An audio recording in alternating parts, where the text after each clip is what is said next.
Chair, you have a live mic. Thank you. Good morning. Welcome. We're going to start off with the invocation and the pledge. Ms. Patterson? Yes, sir. We will have the invocation by Pastor Glenn Wiggins, Seagate Baptist Church, and our pledge will be read by Tim Jurett, U.S. Air Force veteran, retired Collier County Sheriff's Office. Good morning. Let us pray together. Our Heavenly Father, we thank you for the honor of living in the great state of Florida, for the blessing of being in this wonderful, beautiful city of Naples. As we gather here today, we acknowledge our need for your guidance and seek your hand of blessing upon this county commission. Your word declares that all authority is established by you. We recognize these men and women have been placed in their positions for your divine purpose. We pray that you would grant them wisdom to lead with integrity, justice, and compassion. May their decisions reflect truth and righteousness. May they always seek the greater good for the people they serve. Bless each commissioner and their families. Strengthen them. Enlarge their influence for good. Please, Lord, place a hedge of protection around them. May they sense your presence as they carry out their duties. Lord, may everything that's said and done in this meeting today be under your direction. We need your wisdom. We need your strength. We need your power. We thank you for the gift of salvation through Jesus Christ, who died and was buried and rose again the third day, giving us hope and life eternal through him. We ask your blessing on this day you've given us. May we live it well and may we serve you faithfully. In Jesus' name we pray. Amen.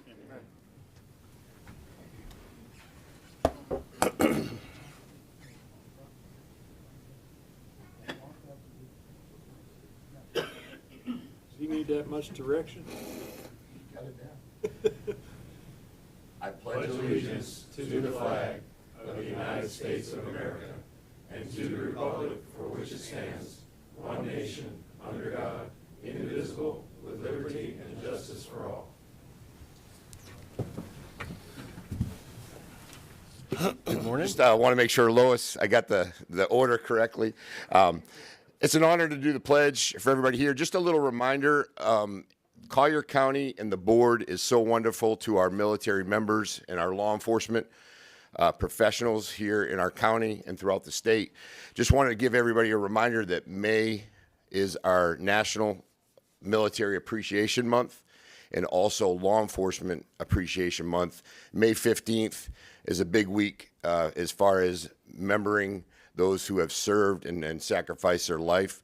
Also a big thank you to the Robert L. Zohr Foundation for everything they do. And there's many other ones out there that I do not have time to obviously bring up. But thank you, board, for all you do, for your support, being in the military, being in law enforcement here for a long period of time. Our county and our board is second to none anywhere in the state. And thank you so much. I appreciate everything.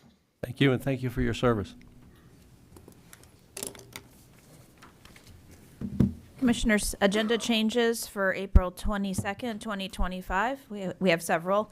First is to continue item 11B to the May 13th, 2025 BCC meeting. This is a recommendation that the Board of County Commissioners approve a resolution amending resolution number 2007-300 as amended, the purchasing policy for Conservation Collier program for the purpose of including mitigation expenses and adjustments within the appraised value of the property. This is being moved at staff's request.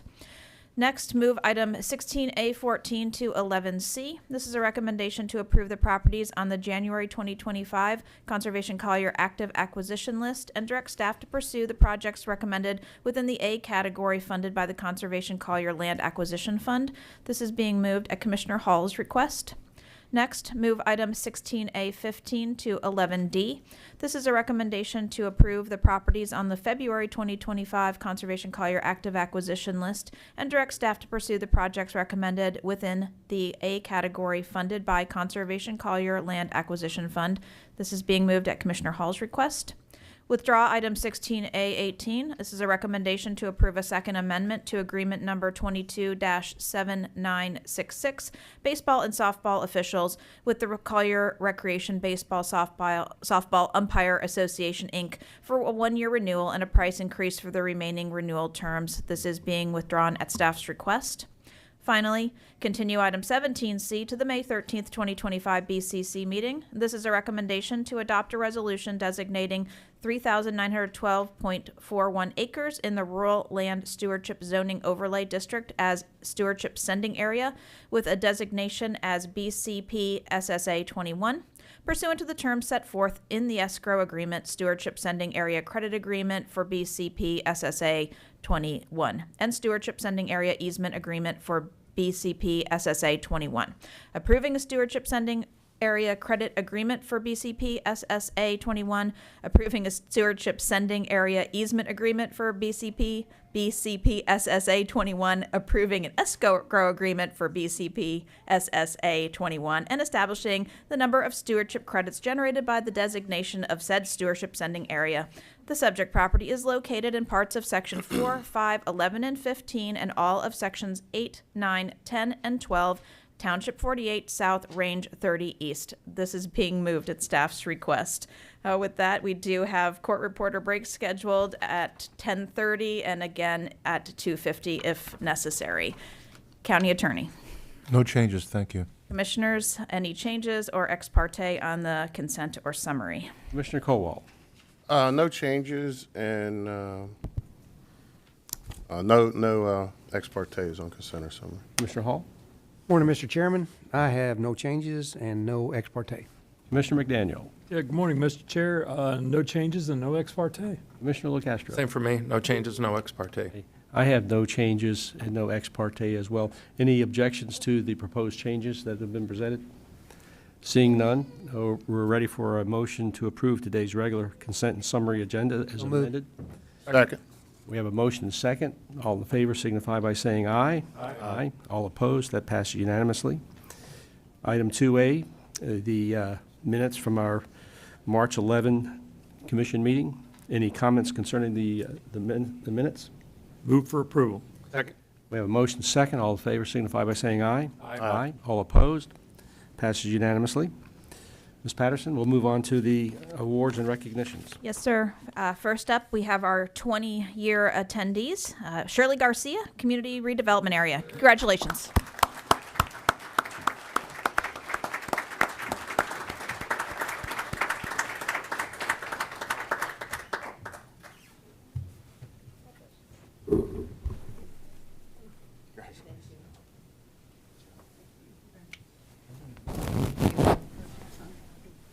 Thanks for your service. Congratulations.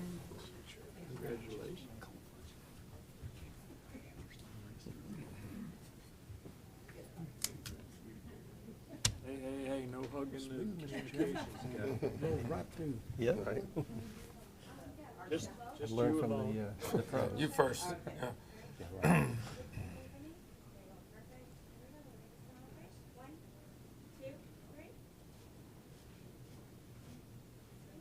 Now the pop. Wow.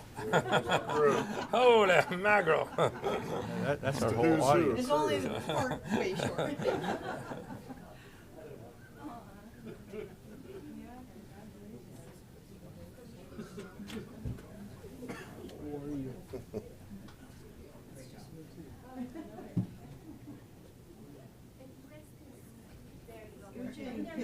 Come on, Kizzy.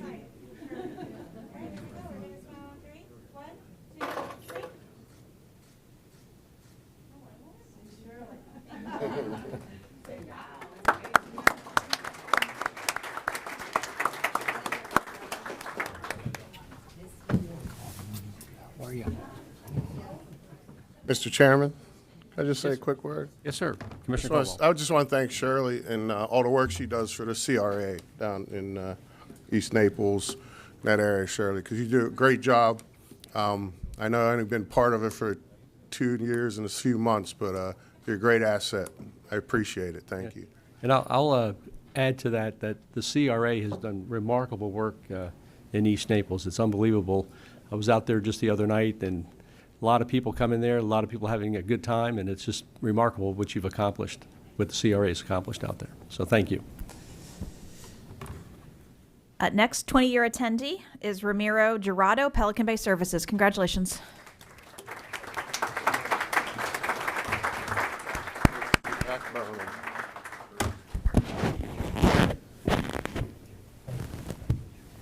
Congratulations, sir.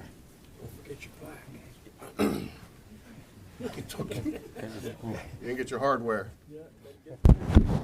Thank you. Put that in your card.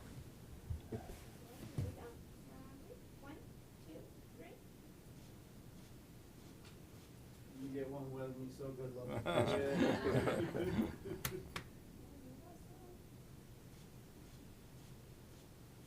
Thank you.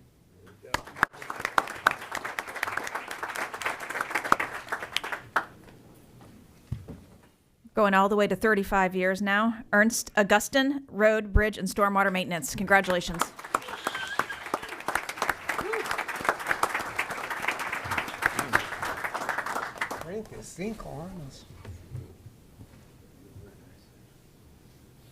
You on, man? Great job. Thanks for your service, sir. 35 years, how about that? Dug the first inch. Wasn't much here for 5 years ago. That's how long Marshall's been growing his hair. Ready? 1, 2, 3. Can you hold your certificate? There you go. You're good. Thank you. The crew, the crew.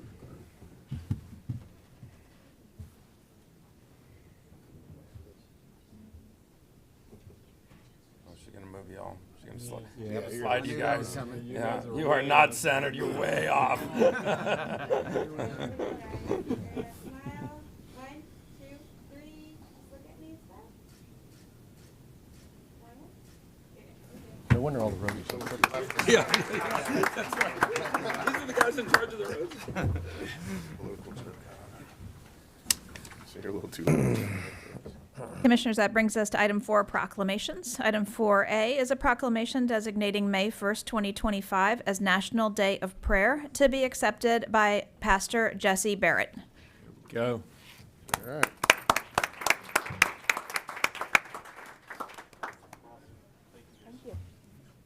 Jacket buttons. Good job, Jesse. Do I detect the new praise and worship leader? I know you would. Yes, sir. Hey, we need all the prayers we can get. Okay, so we'll take it. There's no argument there. Smile. 1, 2, 3.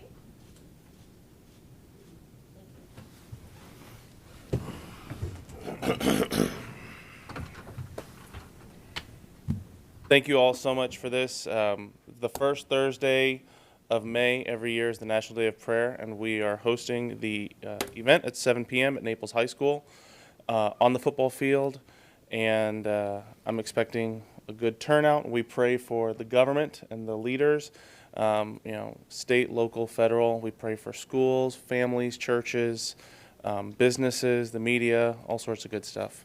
So I know you all have been invited. Commissioner Hall will be there. He'll be praying. And so I just thank you guys so much. Thank you. Thanks, guys. Good seeing you, Jesse. You too.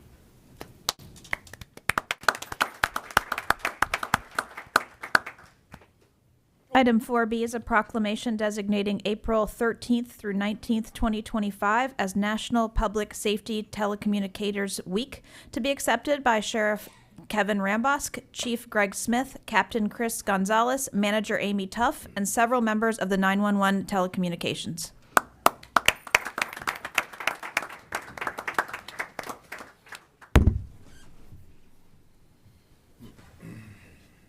Morning, Sheriff. Hey, Sheriff. How you doing? Good seeing you. Good morning. Good morning. Good morning. Thanks for your service. Thanks for what you do. Telecommunicators. Thanks for your service. Hey, Captain, thanks for your service. Chief, hey, thanks for your service. Yeah, doing great. Chief.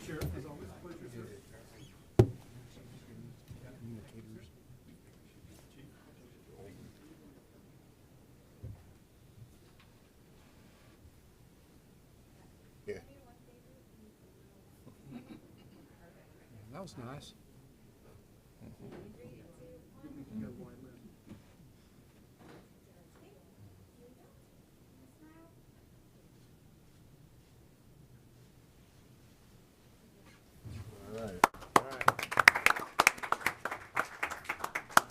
you could tell us a little bit about what the team does, and First link. as you get to the podium, I just want to thank the sheriff and all of the folks that work in the sheriff's department. We have a very safe community. It's not an accident. It's because we have a wonderful sheriff. He has a wonderful team. This county commission has always fully supported the sheriff when he's needed money for anything special. We've always been here to provide that because we all believe that the most important function of government is to keep us safe. Doesn't matter how wonderful the beaches are and everything. If you don't feel safe in your homes, if you don't feel safe when you're out on the streets, your quality of life is not very good. We don't have that problem here in Collier County because of our sheriff and the wonderful people working with the sheriff. So, thank you. Good morning, Chairman and Commissioners. Thank you on behalf of all the members of the Collier County Sheriff's Office and today our communications staff who do an absolutely fabulous job. You know, they are not only multitaskers, but they are technologists. When you see the electronics that they're using to reduce the emergency response times in our community and save lives, they, in most cases, are the very first critical element of the crime prevention and crime apprehension element, the life safety element, and the information element. So they get it started and they make sure that the rest of our deputies are informed and safe as they can be. To give you some sense in what they're doing, there were over 512,000 calls for service last year.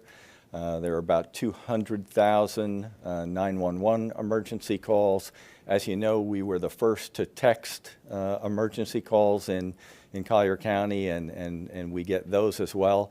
And there are over 1 million radio transmissions that the staff takes care of. So on behalf of everyone, thank you very much. Thank you for your support, and we are committed to keeping Collier County the safest community in the nation. Thank you very much. Thank you.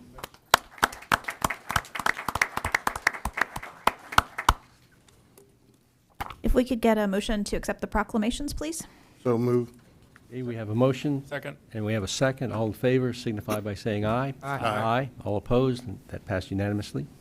That brings us to item 7, public comments on general topics not on the current or future agenda. Good morning. We have 5 registered speakers on this item. I'll remind the speakers you'll have 3 minutes. You will get a beep at 30 seconds to remind you when your time is winding down. Your first speaker is Lori Harris, and she'll be followed by Patty Tullett.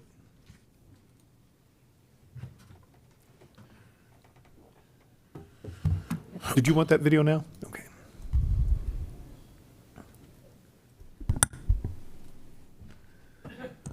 Good morning, Commissioners. Lori Harris, Marco Island. This is a very short video that I'd like you to watch, and then we can discuss.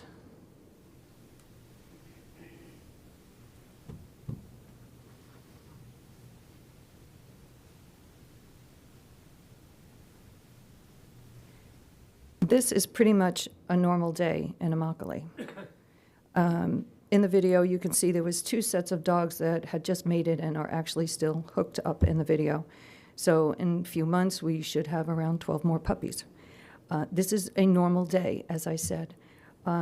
It's in Immokalee. Immokalee has the reputation, but it's prevalent in Collier County. It's in the Estates. It's in East Naples. There was a pack of dogs running, so that was 4 dogs running.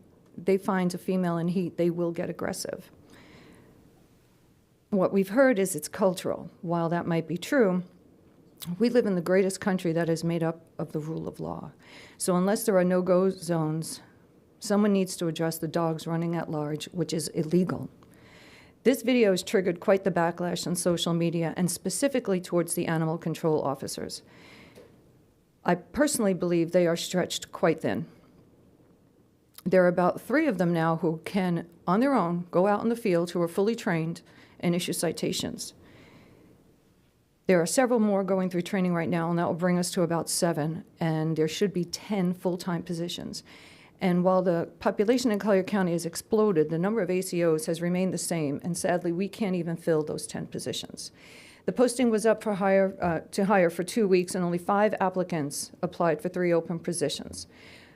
I'm going to guess it's salary related. Imagine rolling up on a scene with little to no personal protection, no indication of any potential violence, either human or animal, and have to issue citations. These ACOs, to me, are our first responders for the dogs. They have to get their reports right the first time when they issue a citation, or it will get kicked from the magistrate. And they would then be issuing citations for absolutely no reason. They must be trained properly to issue those citations, that we can actually collect on them. There's tens of thousands of dollars a year of citations issues that have gone uncollected. I was told that there is no collection for citations that go unissued. You know better than most how large Collier County is. The ACOs drive all over the county. We could be creative, potentially get somebody to drive for them so they can do their reports while in the car, potentially create someone who can pick up strays that are held. Since moving the ACOs to code, enforcement has declined, and I do not believe it is the fault of the ACOs. There are contributing factors. Enforcement with dogs running at large is non-existent. The ACOs can only pick up a stray that is contained. There is no one out there who is picking up a dog at large. No one. They're running wild.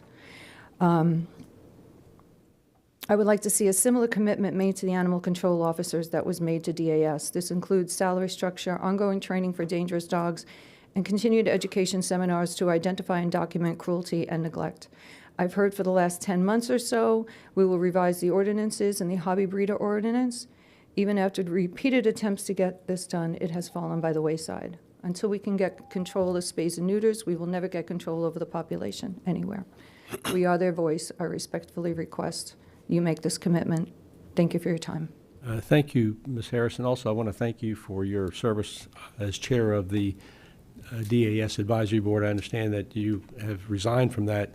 And I think everyone on the commission perhaps would like to hear from you as to, not now, but in meetings, as to what prompted you to do that, because I know of your dedication to DAS. So I think it'll be good information for everyone.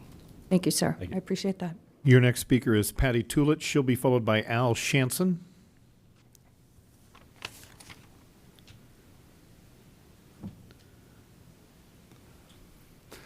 Good morning. Morning. My name is Patty Toulet, pardon my voice, and I've been a volunteer at the DAS shelter for 13 years. Two subjects I'd like to talk about.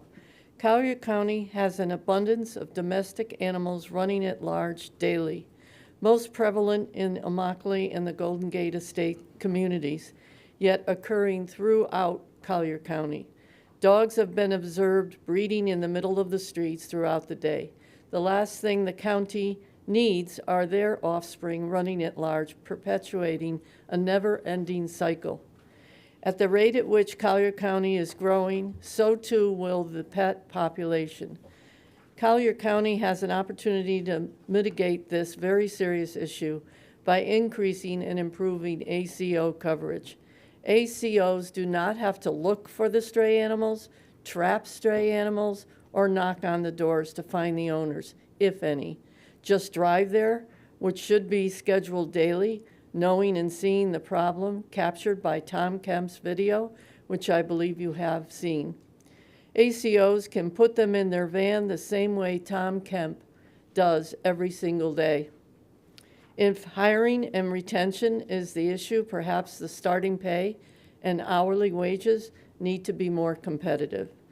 The second subject is the decision by the county to put aesthetics ahead of safety and functionality at the DAS shelter. Housing large breed dogs in a 4x4 foot space with an opening designed for small medium dogs is inhumane. This was obviously not addressed in the renovation. This was not the appropriate use of the $6 million surtax earmarked for domestic animal services. It is evident that the building should have been completely demolished. Instead, it took some 8 months to fix everything by preparing and painting the walls and laying down new floors. Problems are still being addressed. including the new floors, which are too slippery for safety. The building could have been rebuilt in less time with secure fittings, expanding the kennel size for large dogs, and adding outside runs like most shelters have in place.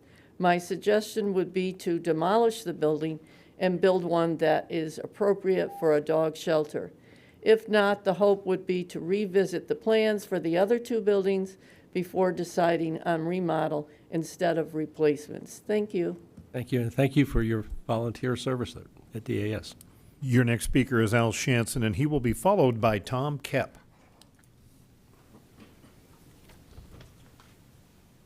Thank you, Mr. Chair. Al Shanson for the record, commissioners. I'd like to start off with a thing from Amos 6:12. It says, "Do horses run on rocks?" At DAS, we have an issue where the ACOs went over to code enforcement, and the responsibility for code enforcement over the ACOs and the regulations all are housed there. And those are where the special magistrate is and all the legal action that goes on, including the ordinance rewrite requirements and stuff fall under code now instead of DAS. What happens at DAS board is we end up in a quagmire because we're trying to solve regulatory issues that are not in our venue at the board. And forgive me for not following up with that. I am on the DAS board, I'm on the CRA board, and I'm an animal activist in that aspect. The one thing I'd really like the council the commission to consider is moving the 2 or 3 seats that are available on code enforcement into the animal area, and let people that have the passion and stuff go on the code enforcement board to help guide the code enforcement on the need for however many ACOs, the training, the specialty of what the animal control environment is. Because in the way the ordinance is written, Domestic Animal Services Advisory Board does not have any ability to do these things unless we branch off into a subcommittee. So I'd like you to consider rearranging, as you did for the DAS board, to get board members on there. You manipulated the positions to let them get in. I don't recall if you did it through regulation or through the board itself on a majority vote, but I'd like you to do the same with code enforcement to get some animal specialty on the code enforcement board. Thank you. And Al, thank you for serving on the DAS advisory board as well. Thank you for. And one more thing, flash news, that's the first I heard that you've resigned. And bless your heart. Thank you, sir. Your next speaker is Tom Kep. He'll be followed by Tom Despard.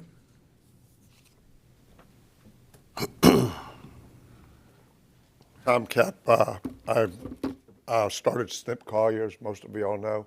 I've been coming up in front of this commission, and I have all minutes from a lot of the meetings since about 2003.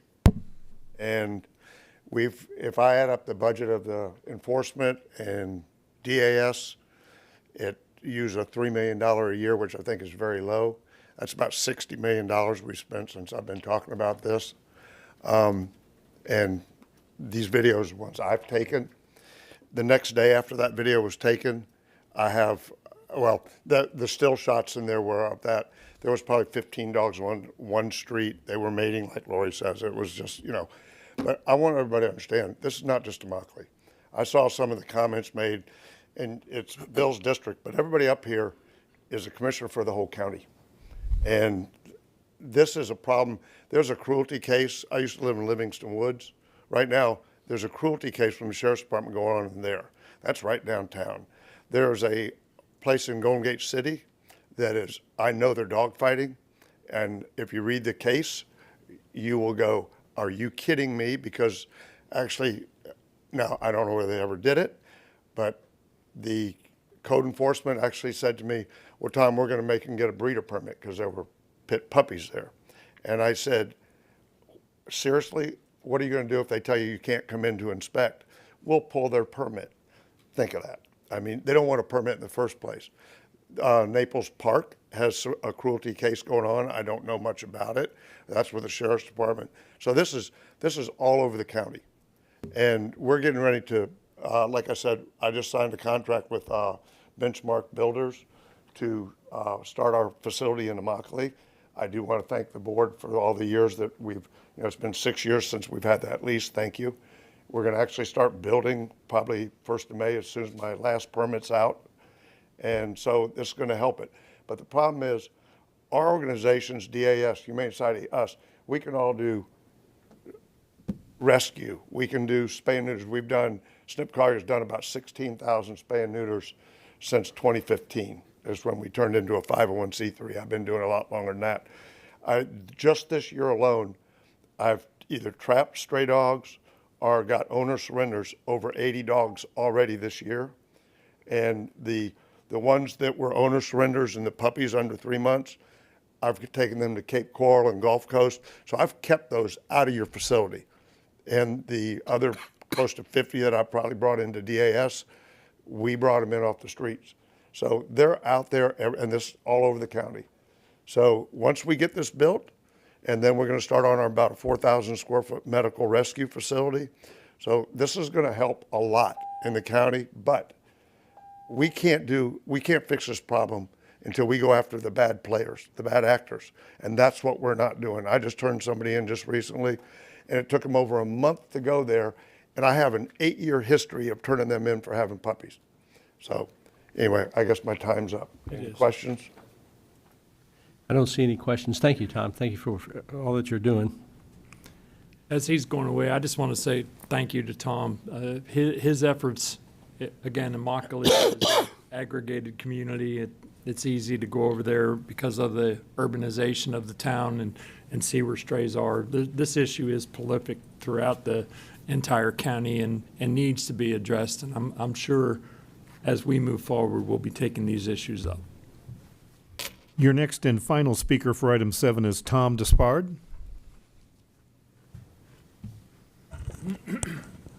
Good morning, Mr. Chairman, Commissioners. I have a small problem for the county. There's a hole in the fence. I live at the Isles of Collier Preserve, and I'm sure you're familiar with the stormwater channel between Isles of Collier Preserve and Treviso Bay. We have a situation where, and I have drawings and I have notes here, where there's a hole in there's a no fencing between the fencing that the developer put in several years ago on our property line, and there's a gate that needs to be repaired. This is on the west side of the canal. There's 2 roads, county roads, one on each side of the canal. They're gravel roads, and that's fine. They're for service vehicles. But what happens is, on the west side, people have been coming in on their bikes and walking in as if it was a public park. And the way the fencing's set up for the Isles is that we have a Florida Power and Light easement. We have other openings where they can actually walk right into our development. And I've seen some in my backyard. So I'd like to see this addressed.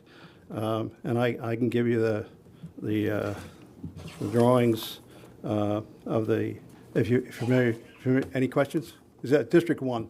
Take the drawings.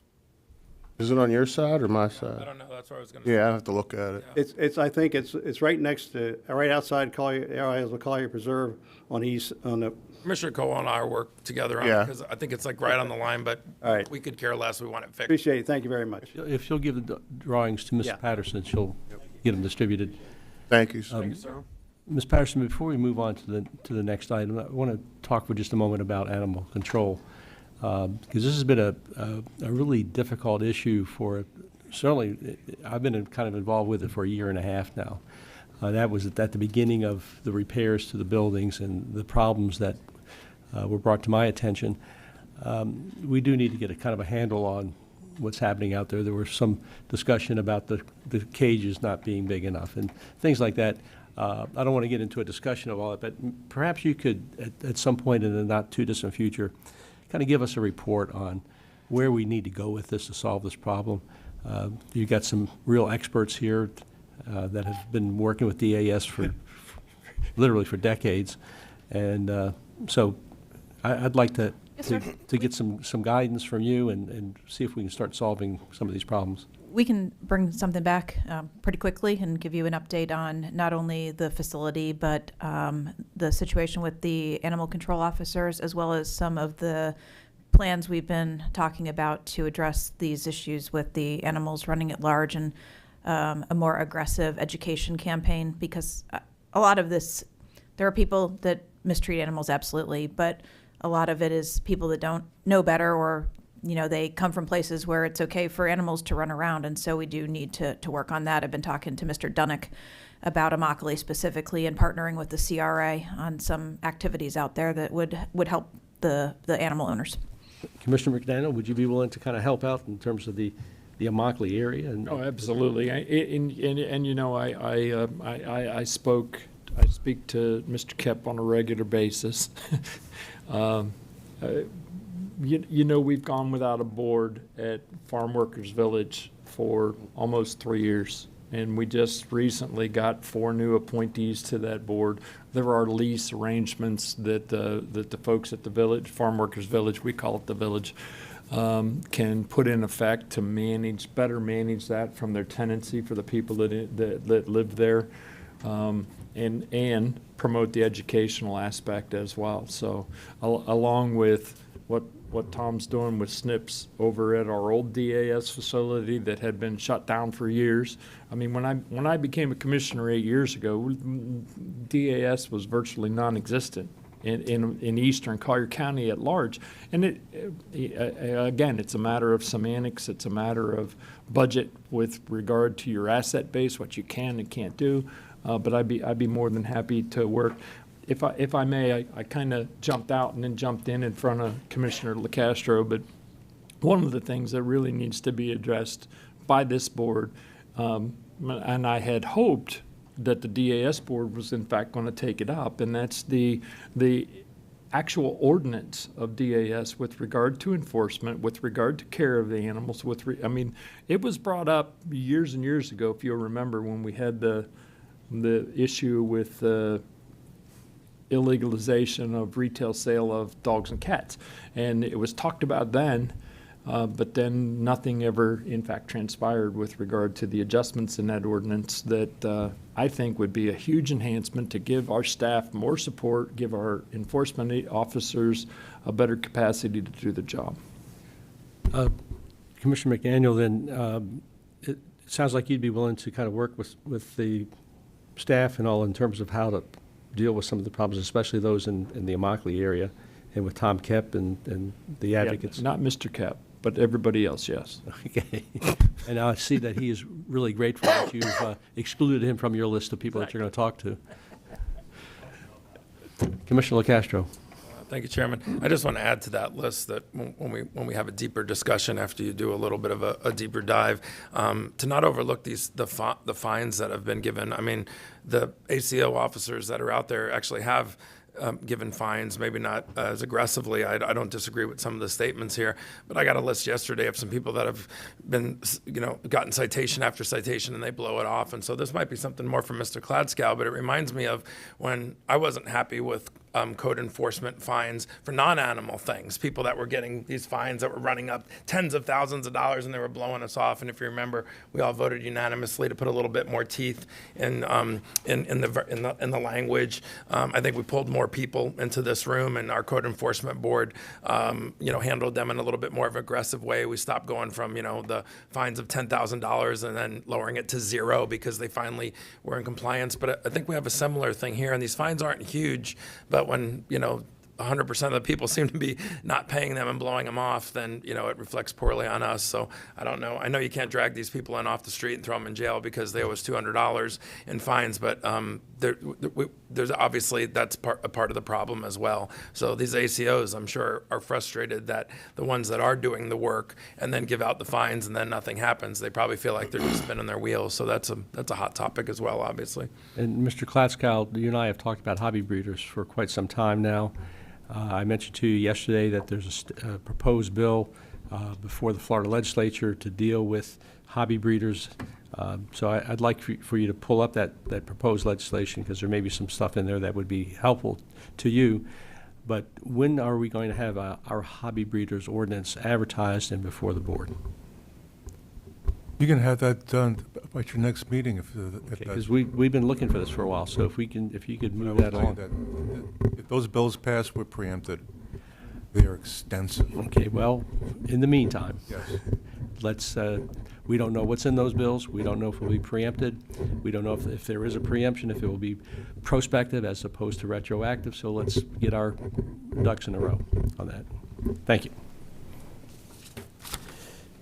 Ms. Patterson, we'll move on. Yes, sir. That brings us to items 9A and 9B are continued as noted on the agenda. So that brings us to 9C. This is a recommendation to approve an ordinance amending the pedestrian safety ordinance, providing for a new section establishing requirements for the operation of bicycles on sidewalks, crosswalks, and in intersections within the unincorporated portions of Collier County, Florida. Commissioner Caldwell, this has been your effort. Do you want to lead off? Yes, Chairman, thank you. Yeah, this is something, I've noticed the past few years an uptick in the use of these electric motor assist bicycles. And, in the past, there were typically bicycles with pedal systems on them that had a little assist motor on them, but now they're becoming actual modes of transportation that are similar to motorcycles in some cases. I mean, some of the ones that we've seen out there, and now they're classified. They're classified from Class 1, Class 2, Class 3, and then they have the Class 4 non-classified, which some of those things can go up to 50 miles per hour. And, I mean, the Class 3s can go up to 30 miles per hour, 28 to 30 miles per hour. And they're being driven on our sidewalks. They're being driven in, in areas that typically you're not used to having a vehicle travel that fast, especially intermingled with the pedestrians that are just trying to navigate throughout our county. And we're seeing an uptick in accidents. So I felt that, visiting this, met with a few different groups, Sheriff's Department, the bike ped community, the chairman, and we sat around and discussed some options to bring forth to maybe strengthen the ordinance we already have to include the bicycle portions of it, including with the electric assist motors and the electric motor bikes. So this is pretty much a combination of all that, and this is what we kind of came up with, and the county attorney's office assisted us in getting this prepared properly, make sure we weren't outside any statute or Florida statute or standards or overreaching anything. So this is what we've come up with. So. All right. Commissioner McDaniel. Thank you, Mr. Chair. I'm in complete support of this. This is the beginning of a process for us as a community to address a new issue. Who would have thought 5 years ago that folks would be riding around at 30+ miles an hour on our sidewalks and on our streets without any kind of regulation? And I know it's been a arduous trip for you. I have two comments and then a question. I'll ask the question first. How are you working? How is the cooperation with the sheriff with regard to the enforcement of this? Because that seems to be a revolving door as to who's responsible for upkeep on this. And then I have a couple of statements about the ordinance. Yeah, initially the traffic and the STEB unit, which is their traffic enforcement safety unit, I met with them, the lieutenant and the sergeants, and they were part of the process of looking at different ways to attack it. Then after the fact, and Chief Under Sheriff Bloom, we've had a couple conversations that he gave me his word, his support that they believe it is an issue and that it's something that has to be addressed. So they were more than definitely were motivated to have some other tool in the toolbox, because right now they're kind of handcuffed, because by state statute, even at an accident scene where you have an individual on a bicycle that leaves the sidewalk, an area of safety, and gets struck by a car, there's no language in the state statutes that distinguish that person from a pedestrian. And the state leaves it up to the counties because they don't have jurisdiction over your sidewalks. So they leave it up to the county to create some sort of ordinance to address these problems. And they've always been handcuffed by that, because in the past, they have to act as a pedestrian, not a person on a bicycle, or a bicycle that's traveling 20 or 30 miles per hour. So it's a game changer. So now they'll have a tool to actually use when it comes to investigating these things or enforcing it. So I think they're positive attitude so far. Commissioner McDaniel, did you want to make your comments now? I would like to, if I may. Sure. The bullet points that are here listed in the proposed ordinance and you would make, I know your goal is to make my life easier, but if you'd number those bullet points so that we could talk about them specifically, but the two that are 3/4 of the way down that are addressing bicycle operations, they seem to, if I'm not mistaken, there's already law in place with regard to the use of a pedal bicycle. No, there's not. Not on a sidewalk. There isn't? No. Okay. That's why even with a bicycle accident involving a motor vehicle, we didn't have anything to label the bicyclist separate than a person just walking on a sidewalk. So this in fact addresses that. It was in my understanding that the bicyclist had laws already. They're supposed to stop at the intersection. They're supposed to walk their bike across the street.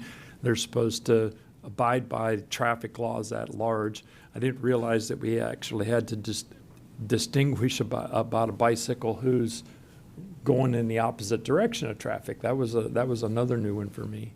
Yeah, and that's like an example is Airport Road. Airport Road does not have a designated bike lane, so all your traffic, bicycle, electric bike, all that is going to be on sidewalks because they're not going to go out in that traffic and try to traverse it without a safe bike lane being designated. And what happens is that's a positively divided road, which a divided road means there's a median that you can't just cross to go the opposite direction.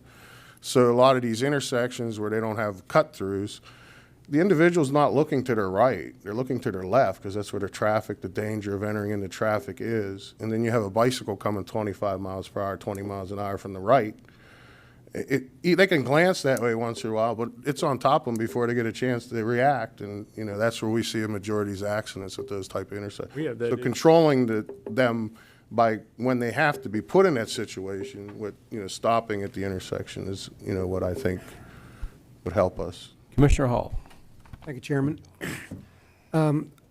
This definitely needs to be addressed and definitely needs to be looked at, but there are some of the things within this ordinance that I think we need to have conversation about, and one of them is with everyone over the age of 16, we force them into the bike lane. And while I personally would love that, there's a lot of elderly people who ride e-bikes that are pedal assisted. They're not riding those their throttle bikes, but they don't want to be forced into a bike lane because they're not comfortable. It's not safe for them. And by forcing them out there, they're basically just going to say, you know what, we're not going to enjoy our e-bikes or our pedal assisted bikes. I know that when this came up earlier, the sheriff took issue with something and didn't like it. Do you remember what that was? I never specifically the sheriff didn't specifically say anything particular. I know when it went through the process, at one point it got to the legal department. The county attorney could probably help me on this because we didn't really get an answer, so we didn't know what happened. But if you can. One of the things that my office has traditionally done is work with the sheriff's office on anything that would require his enforcement. And I was told by his counsel that there was no interest for this ordinance. Right. Well, we owe it to the people to do something and do something that's for benefit of everyone. And one of the things, there's different classes of bikes. And there's class ones that's pedal assisted with no throttle, and then there's class 2 that's pedal assisted with a throttle, and there's class 3 bikes that are you can just run them like a motorcycle. And I would like to see us address or talk about maybe banning those class 3 bikes from any sidewalk, or limiting any speed that's over 15 miles an hour. The other bikes can't go that fast. And the people that want to remain on the shared paths, they are wanting to be safe. They are wanting to be considerate to others. It's the people that are going against the traffic. It's the people that are going to work. I love the fact that they have these e-bikes that they can use for a cheaper mode of transportation. I just want to see this ordinance force those people to obey the traffic laws, to have consideration for pedestrians on the sidewalks, not to go fast, and not to be able to put other people in danger or even make them feel uncomfortable. I've been on those shared paths, and I've had people just blow by me when I'm walking, and it makes me mad. It makes me mad. It doesn't make me mad because they're going fast. It makes me mad because of the inconsideration of it. And you don't expect it.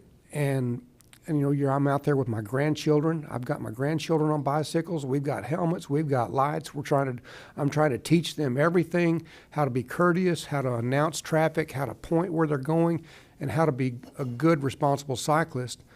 And yet we have these e-bikes coming against us. And we just basically have to get off of the path to make room for them, and that's not right. And so however we come about this, I'd like to see us address those issues.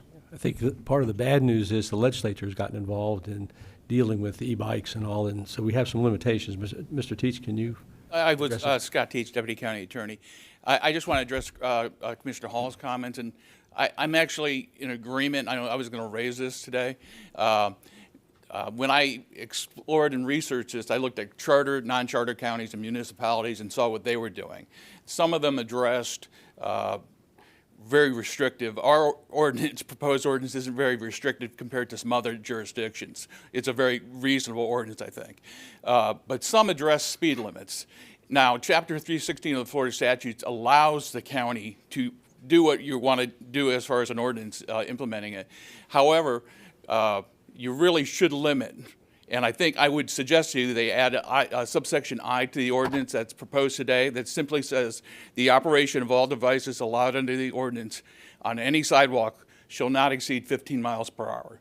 That addresses the issue because Class 2 bikes can go up to 20 miles an hour. You're under 15 now. And I think if you put that in there, you're unassailable. Great. Commissioner LaCastro. Thank you, Chairman. Really, the meat of this is A, B, and C. That's going to cause a lot of questions. And if I understand C correctly, it says any person under the age of 16 is prohibited from riding a Class 3 electric bike on public roads, bicycle paths, and shared roadways. So, like Chairman or like Commissioner Hall was saying, Class 3 are the fast ones, right? They're all fast. And that's what I have a lot of in Marco Island. So if I look at C, if I'm 15, 14, 13, hell, we have 10-year-olds that are operating Class 3 bikes. They can still operate them, but they would have to be on the sidewalk. They couldn't be on the roads and whatnot. And that's where I think that I don't think any ordinance is going to be perfect, but we don't want to create more confusion out there. And that's the one that I think is going to give us a lot of pushback because we're putting the fastest bicycles, unless I'm misunderstanding. You misunderstand. So explain it to me. Are we putting the fastest bicycles with the youngest kids on sidewalks, or we're eliminating totally? They're not allowed to operate a Class 3 in Collier County. Maybe the wordage just needs to, we got to be able to send this out to citizens who haven't been part of the discussions we've had and make it crystal clear. And I like what Scott said about the miles per hour, although I'm sure if the sheriff was standing here, and we have a sheriff right here, Dan, you probably would sit here and say, what is the sheriff going to be out there with a speed gun? Of course not. So it's more of guidance to citizens, and that's not bad. It's better than what we've got up to now, but I think we have to be very clear in the wording. And the fact that we've been talking about it, and I'm sitting here trying to ask a question and understand it perfectly, I'm not sure that if we shoot this out to the world, it's got the most specific wording, and it might be missing a few things, as our attorney was saying. So those are my concerns. Mr. Colwell. Yeah, I would just, Commissioner LaCrosse, I would just say that the C, just to clear that up, that anyone under the age of 16 is prohibited, not allowed to operate a Class 3 or higher bicycle, electric assist motor bicycle in Collier County, in a public roadways, shared paths, all that. To address the other thing, we talked about the speed limits. I believe the PED community board with the MPO had brought that up, and their chairman brought that up to me, that it was one of their ideas to have posted speed limits or speed limit set on the sidewalks. And then when the sheriffs were like, there's almost impossible to enforce that. They would, you would almost have to have guys running the radar and laser, and if it's not posted, then they have nothing to, to articulate just the area. It just, to them, they felt it was a harder thing to enforce than just visibly seeing somebody that looked to be 25 years old or 30 years old operating a bike on a sidewalk. Commissioner Cole, the only thing, when I said I looked at jurisdictions and some did restrict and some didn't, I went back to the enabling statute that allows the county to do this, and it's 316.008 subsection 7A, and the last sentence of that says, if you're going to restrict anything on the sidewalks, the ordinance must restrict such vehicles or devices to a maximum speed of 15 miles per hour. So I believe it needs to be in there. And as far as Commissioner LaCastro's comment, and consistent with Commissioner Colwell just said, you could change C to any person under the age of 16 years old. It's prohibited from riding a Class 3 electrical bicycle, period. Yeah. If that's what the board wishes. Yeah. Okay. Commissioner McDaniel. That would be my suggestion. Well, and I like that suggestion, and I like the speed limit suggestion. And at the end of the day, this boils down to enforcement. And we have an issue with our sheriff's department. If they don't physically witness an infraction, it's not enforceable. But to Commissioner Hall's point earlier, as is with virtually all of our traffic circumstances, the sheriff has a limited amount of assets and a limited amount of capacity to be everywhere, so they end up hitting hot spots. So when reports come in, similar to what we do with traffic infractions, intersections that are bad, code enforcement, citizens can call and say that on whatever, Commissioner Hall, what path was it you were walking on when that person? I was on the Vanderbilt Road shared path. Okay, so we're in, Commissioner LaCastro, you have areas in your district where the bikes are heavily used. That can be a notification over to our sheriff's department. And is it worthwhile for us to set a deputy out there with a radar gun checking the speed on these things? Probably not, but it also is a mechanism that we have to start to bring down the level of danger that's actually impacting all of our community all the way across the board. Mr. Miller, do we have any registered speakers? We do have two registered speakers for this item. Your first speaker is Brian Lynch, and he will be followed by Susan Sonnenschein. If the speakers could come on up to the microphones. Commissioner Colwell. I just wanted to just put something out to my board members here, because there was two things, and Commissioner Hall brought it to light. And these are two things I was discussing last night with a very close friend of Captain Lee with the Sheriff's Department, who's been retired, Drew, for many years.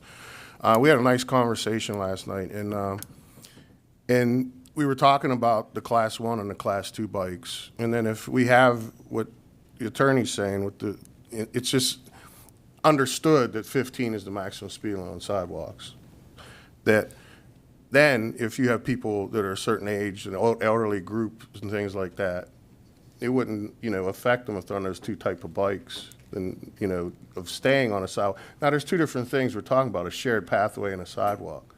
Shared pathways are designed to handle both bicycles, pedestrians, because they're wider, they're designed, they have bigger buffers. But you got to understand, we have sidewalks in this community that are here for 30, 40 years and never they're very narrow, along some of our roadways. So those are the ones more of being addressed. And I felt those are two things that I think up here that we could have a healthy discussion on maybe cleaning those up, because on a shared pathway or bikeway, I wouldn't force people on the roadway, because I think that it could accommodate both bicycle and people on there, as long as and there's more in the ordinance if you read on about the early warning, when you're on a bike versus people and things like that. I think there's a lot of things that people have questions that are already in there that, and just to address the ones that are extremely fast, that go 30 plus miles per hour, those are the ones that are over the 750 watt. Now, we have a provision in the ordinance to say those are just banned completely in Collier County in public. Now, if somebody wants to buy them for their children on their own property to ride around like a dirt bike or something, that's fine. But the minute they come out on the roadways, they're jeopardizing themselves, and that's why that's in there. And that's actually a state statute. The state doesn't recognize electric bikes over 750 watts.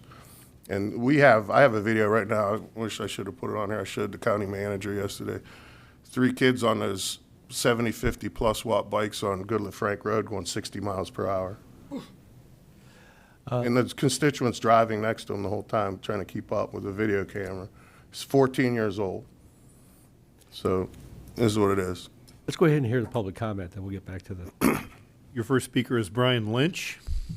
He'll be followed by Susan Sonnenschein. Hi, Brian Lynch from Marco Island. I just wanted to bring up the shared path versus the bike lane. I just want to make sure that there is an option for us to use the shared path or the sidewalk. 'Cause sometimes those bike lanes, I mean, sometimes they're not wide enough. Cars are not moving over, but if they can't get over, they're riding the white line, so you're right next to the car. Very uncomfortable sometimes, because, I mean, you guys, I don't know if you've been on those bike paths in cars riding right next to you. Sometimes it doesn't feel like there's that much space. So maybe the width of that will need to be addressed for new roads if you're going to incorporate moving everybody over to give them more space. In regards to that, on 951 going towards Marco, I think they did a good job. They put in double white line, I think, on some of the 951 road. And then also there's reflectors. So that makes people see that there is a bike lane there. So people will, I think, are more cautious on that, riding that lane.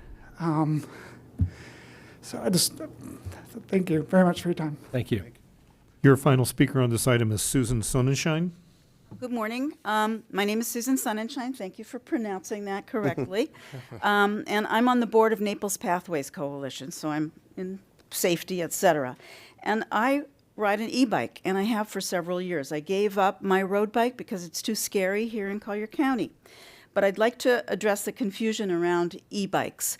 E-bikes are bicycles that require pedaling. If you are not pedaling, you're not on a bicycle. It's as simple as that. Rather than those speedy machines that we see, they really should be licensed, registered, and insured, and controlled by the Department of Motor Vehicles. They're not bicycles. I've ridden thousands of miles responsibly here in Collier County, and I love biking safely, but I have to pedal to make my bicycle go. I frequently meet these throttle bikes, these motorbikes, and they zoom by me, and they are dangerous, but they should not be classified as e-bikes. These motorbikes don't require a person to pedal. We've heard that a million times, and I have seen them go 30, 40, and 50 miles an hour. One example is that kid that was killed recently in Palm River. He was 14 years old. He was going way over the speed limit of 15, and by the way, he was not wearing a helmet, which is required by law. I mean, we can make the regulations, at least we have them on the books, but we can't police everybody. We know that. What we need is a big investment in education. The schools, the sheriff, Naples Pathways, bike shops, we all need to be involved in teaching people how to safely ride these various pieces of equipment, whatever we call them. If we don't educate on safety and we don't enforce these rules, nothing's going to improve. There will be more accidents and more deaths. Those of us pedaling on e-bikes are mostly not dangerous. They're senior citizens like me, and we mostly obey the traffic laws. Pedal assist bicycles are not the people that are the problem. The problem are those throttle bikes or motorbikes or whatever you want to call them. Terminology is very important here. So please don't punish those of us who want to enjoy safe biking in Collier County. Instead, address the unsafe conditions created by these zooming motorbikes are on both the roads and the sidewalks. And please recognize these as two separate and distinct group of recreational riders, whatever you want to call them. And thank you so much for addressing this. We're going to see a lot of this in the future, and Naples Pathways is also working on trying to figure out where we fit. I believe Michelle Avila forwarded all of you a copy of the little sign that I just saw on Sunday on Sanibel that differentiates who can come on their paths and who can't and what the rules are. I know we can't police it, but at least let people know. Thank you. Thank you. Commissioner LaCastro. Thank you, Chairman. First, I think our two speakers brought up two really critical points, and I think this is very close, but it needs a little bit more specificity. We already talked about shortening C to just basically saying, if you're under 16, class 3 bike, is a no-go. The miles per hour that Scott mentioned, I think, is a good add. So I'm summarizing there. But I think more clarity, and the first speaker talked about this, there's a difference between sidewalk, shared path, and bike lane. And even though it may seem obvious to us because we've been talking about it and whatnot, when we shoot this out to the world, there's some ambiguity in there. So I think if there's more specificity where we can say a sidewalk is yay wide, a shared path is yay wide, bike lanes are obviously the lanes on the side of the road or whatever the right verbiage is, I think this would benefit from a little bit more specificity there. And as the last speaker just said, there's different classes of bikes. I don't know how deep we can get into the specificity, but as I read this, it sounds like it could benefit from more specifics on the types of bikes. You brought up some really good points. And then unless I missed it in here, did we talk at all about safety gear, that anybody on any of these classes of bikes require a helmet, require a headlight or anything like that? And I don't know if in your discussions, Commissioner Kowal, you got into that. I mean, I know we can only drill down so deep, but we do have safety expectations for other things. Is that something that was ever talked about? That anybody regardless of the class has to have a helmet, or regardless of the class has to have a headlight, anything like that? That was There's already state statute that covers that. Okay. The problem is the jurisdictions. Yeah. We're talking about two different jurisdictions. The state can control. Any person under 16 years of age has to wear a approved bicycle helmet. That's already a law. Any bicycle operates after hours has to have a white visible light up to 600 feet and a red visible light in the rear up to 300 feet. These are already in state statute. They're already in Florida that already govern these type of vehicles. The problem is when you take the vehicle off the roadway, the state statute doesn't enforce how they act. So once you put them on the sidewalk, then the state doesn't want to take jurisdiction over the county's property. We own the sidewalks, the shared paths, the parks, and stuff like that. The state's not going to come in and govern them. That's why they leave it up to the county to make their own ordinance. But when it comes to safety, we support the state statute, correct? Well, yeah, that's automatic, just to have the bike. I just didn't know there'll be a lot of people that will take this as the Bible, and I don't know if it behooves us to reiterate in a paragraph somewhere what the state statute also includes, because we're assuming there's some additional things that are in the state statute that are already, like you said, they're already enacted. Maybe if it's not reiterated in here. And it might be overkill, but a lot of people are going to read this word for word, and whatever's not in here, they may not have a state statute in their back pocket, so they might not be able to fill in the gaps. And when it comes to safety equipment and lights, like you say, those things are already in print somewhere. But I think this is a document that once we finalize it is going to fly off the shelves quickly, where I think most people probably are not aware of the state statute and how it complements this. So I don't know I'm not saying I have the exact answer of how to combine the two, but it'd be nice to have one document that that stood on its own and reiterated the big main points. And I think we've addressed some of them, but just the thought. Commissioner Hall. Thank you, Chairman. Really, as I think about it, the problem areas in the county that I'm aware of, and I'm not familiar with the out east and down in Commissioner LaCastro's district, but around mine and Commissioner Kowal's district, the problems are on 41, and the problems are on Pine Ridge Road and Airport Road, because there are not bicycle lanes on those roads. So people zoom in both directions on the sidewalks, darting through the intersections. Like Commissioner Kowal was mentioning, if I am turning right, I am only concerned about traffic from the left because I'm going to merge into the right. I have nearly ran right over one guy right there on Pine Ridge Road across the street from Five Guys Burgers. When I was looking left, I turned right, and as I did, I have no idea how I missed this guy coming from the right in front of me, going against traffic. So I'd like to see this ordinance really either address that and educate people that we need you going in the direction of traffic. I know that on 41, right as you leave downtown, as you head east, there's not a sidewalk on the left-hand side. There's only one going across the bridge on the right. So there's probably areas in the county that people, they have to come in the opposite direction. So But I want to make it plain and simple, where we need to blend these bicycles, these e-bikes, these motorcycles, whatever we call them, to blend in with the traffic, obey the traffic laws, and limit their ability to fly on the sidewalks where there's not a bike lane. And with those two little adjustments, I love the way the ordinance reads. Commissioner McDaniel.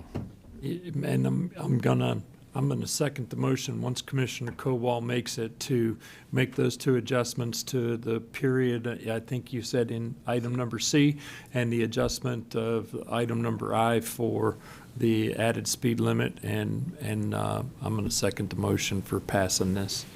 Okay, let's get a motion on the floor here, and also add to that the changes that are going to be made to this. We have 2 or 3 that have been described.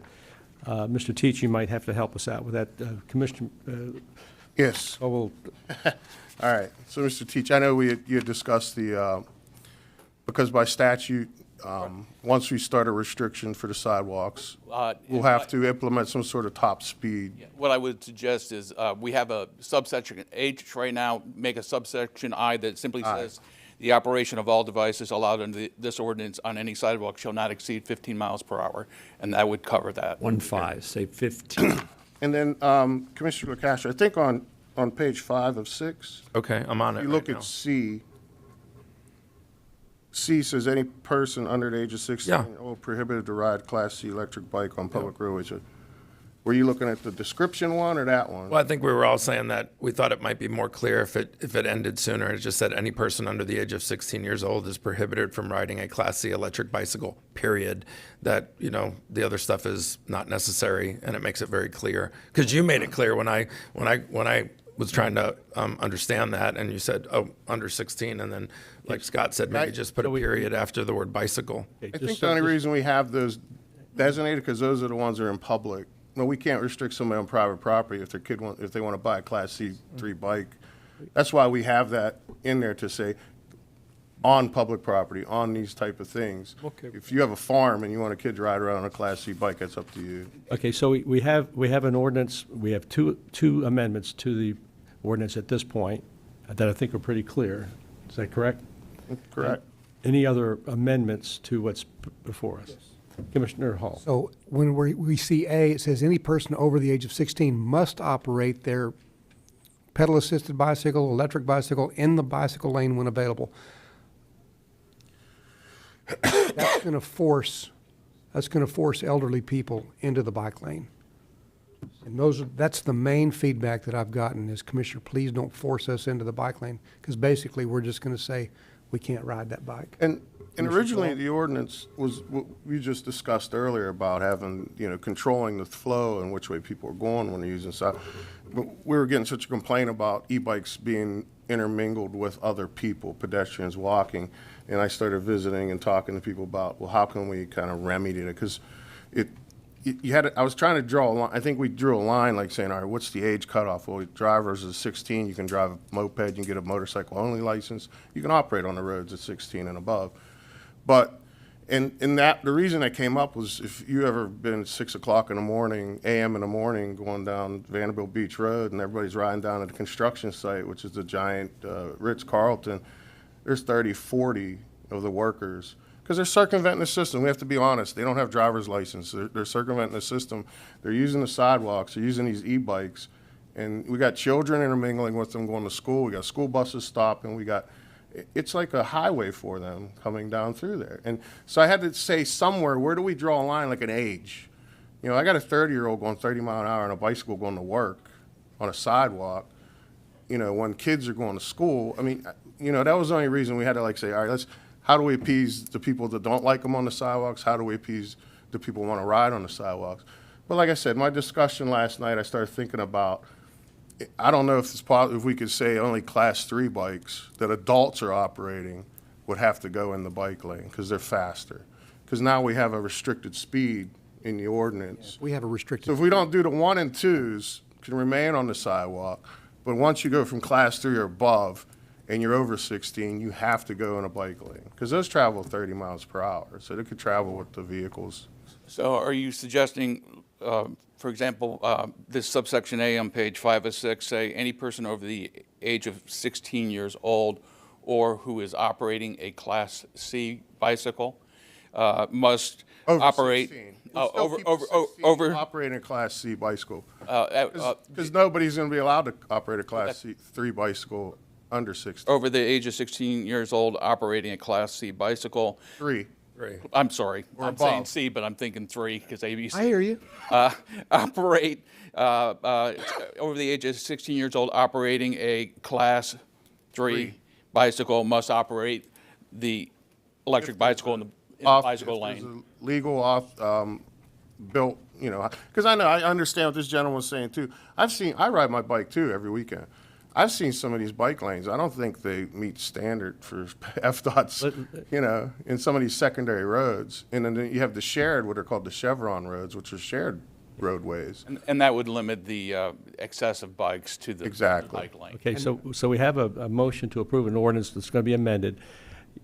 Just for clarification for the record, would you state what the 3 amendments are so far? We have new subsection I, the operation of all devices allowed under this ordinance on any sidewalk shall not exceed 15 miles per hour. We're going to go to C, subsection C, and say any person under the age of 16 years old is prohibited from riding a Class 3 electrical bicycle. We know we can't regulate them on private property. And the last one would be any person over the age of 16 years old operating a Class 3 or above. And those are prohibited anyways. They're prohibited anyways, Yeah. but they're still going to be out. Must operate an electric bicycle in the bicycle lane when available. Okay, so Commissioner Colwell, you have the motion that incorporates those 3 amendments. Are there any other amendments? All right, then Can I just add something? Is there any appetite up here to feel that there isn't enough specificity in here about the difference between sidewalk, shared path, and bike lane, and not enough specificity in here about safety equipment? We do have some new definitions for those various things. They don't talk about the size or whatnot, but they provide the specificity as far as what is a sidewalk, what is a bicycle lane, what is a pathway. And those appear in Section 3 definitions of the ordinance, including bicycle lane. And it just, for example, bicycle lane means any portion of a roadway or highway which is designated by pavement markings and signs for preferential or exclusive use by bicycles. And we do that for each of those various. And clearly, we can't give dimensions because they're different sizes all over So we have a motion. Do we have a second? A second. Okay, Commissioner McDaniel seconded. That incorporates those amendments. Everybody's clear on that? All in favor signify by saying aye. Aye. All opposed? That passed unanimously. Good job. Thank you, and thank you, Commissioner Colwell, for Mr. Chair. shepherding this through. Mr. Chair. Yes, sir. If it pleases the board, what we'll do is Scott will amend the ordinance, send each of you a copy of it for your review to make sure that it encompassed everything you wanted. And if we don't hear from you by Friday, we'll file the bill. Yeah, well, okay, but let's be clear about something. We have 3 amendments. Yes. So if there's something else in this ordinance that someone's uncomfortable with, we're going to have to amend the ordinance again. That'll require another public hearing. Yes, sir. What you're talking about is making sure the language on those 3 amendments is consistent with what we think it is. Voted on. All right? Can I ask a question, sir? Yes, sir. Sure. Doesn't this ordinance have to come back for final adoption, or is this hit today? No, what I'll do is I'll send each of you a copy of it, and if there's no objection, we will file it with the state on Friday. I'm fine with that. All right. Now, can I ask? Yes, sir. So as we all advertise this in our different forums, newsletters, town halls, or this gets out on the street, and we start to get some feedback, if there's something then specific, we make it clear to citizens, we could always amend this if we hear. Any commissioner can make a motion for reconsideration and bring it back. Yeah. Because, we're wide open listening to citizens. We have several that came to the podium here. No ordinance is going to cover everything, but if there's something major that we missed or is ambiguous, we want to know. So we'll work hard to get this out on the street when we see the final version and get feedback. All right. Commissioner Colwell? I hate to beat the dead horse, right. but yeah, I think a major portion of this ordinance too is, and by us doing what we did today, is I think there's got to be a period of education before enforcement. And when I talk to Under Sheriff Bloom, they understand that, that, and I think even including the school resource officers, holding, seminars with these children, advising them, how the ordinance works, the safeties and the pros and cons, just in general, so I think it's gonna be a big public push for, many months until we actually have somebody that has to actually be, monetarily fined for it, I guess you would say. But it has to be an educational period, and I think everybody that connected to it understands that. So. All right, Ms. Patterson? Yes, sir. That brings us to item 9D. This item does require ex parte disclosure. This is a recommendation to approve an ordinance amending the Sierra Meadows Mixed Planned Unit Development by changing the floor area ratio for group housing on lots 8 of 14.3 plus minus acres of a 90.8 plus minus acre MPUD is located at the southwest quadrant of the intersection of Rattlesnake Hammock Road and County Road 951 in Section 22, Township 50 South, Range 26 East, Collier County, Florida. Let's do your ex parte disclosures first, and then we'll swear everybody in with the court reporter. Commissioner Kowal? I have meetings, meetings, that's it. And Commissioner Hall? Thank you, Mr. Chairman. No, I have no ex parte. Commissioner McDaniel? Meetings. Commissioner I LeCount? had meetings as well. Well, I had meetings and I had emails, so I feel special. Whoa. Yeah. Commissioner Hall's left out. Yeah. Purposely. If all participants could stand up, please, to be sworn in by the court reporter.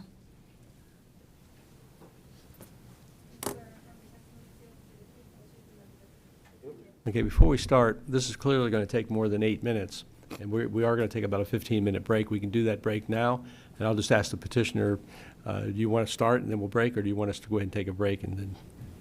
It probably makes more sense to take your break first. All right, so why don't we come back at about, about 20 minutes to 11? Would that work for everybody? Yes.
Chair, you have a live mic. Thank you. Okay, we'll get back to the public hearing and the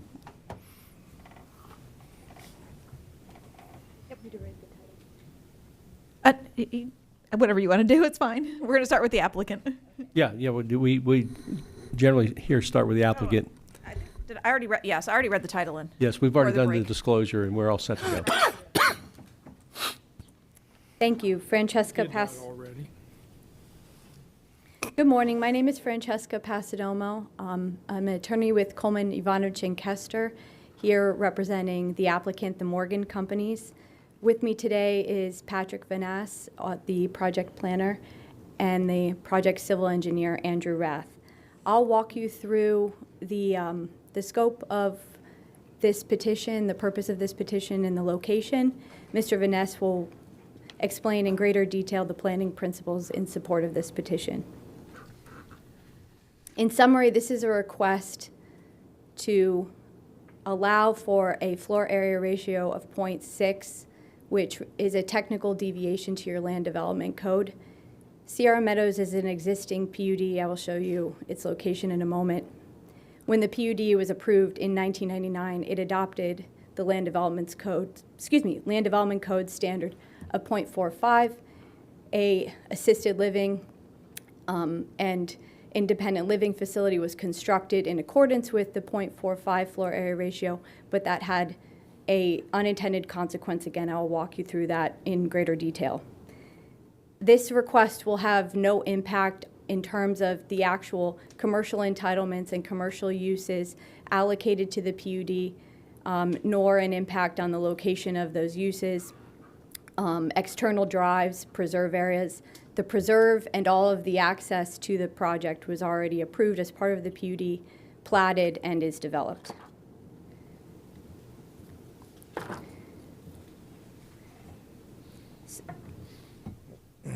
This is the location of the subject property. On the north side of the project is Rattlesnake Hammock Road. On the east side of the project is 951. Physicians Regional is catty corner to the southeast. The assisted living facility is shown in yellow. This facility was constructed in compliance with its approvals as noted. The approvals complied with a 0.45 floor area ratio standard, but through a somewhat unique mechanism of including Lot 6, also shown on the screen. It's that red box south of Sequoia Drive.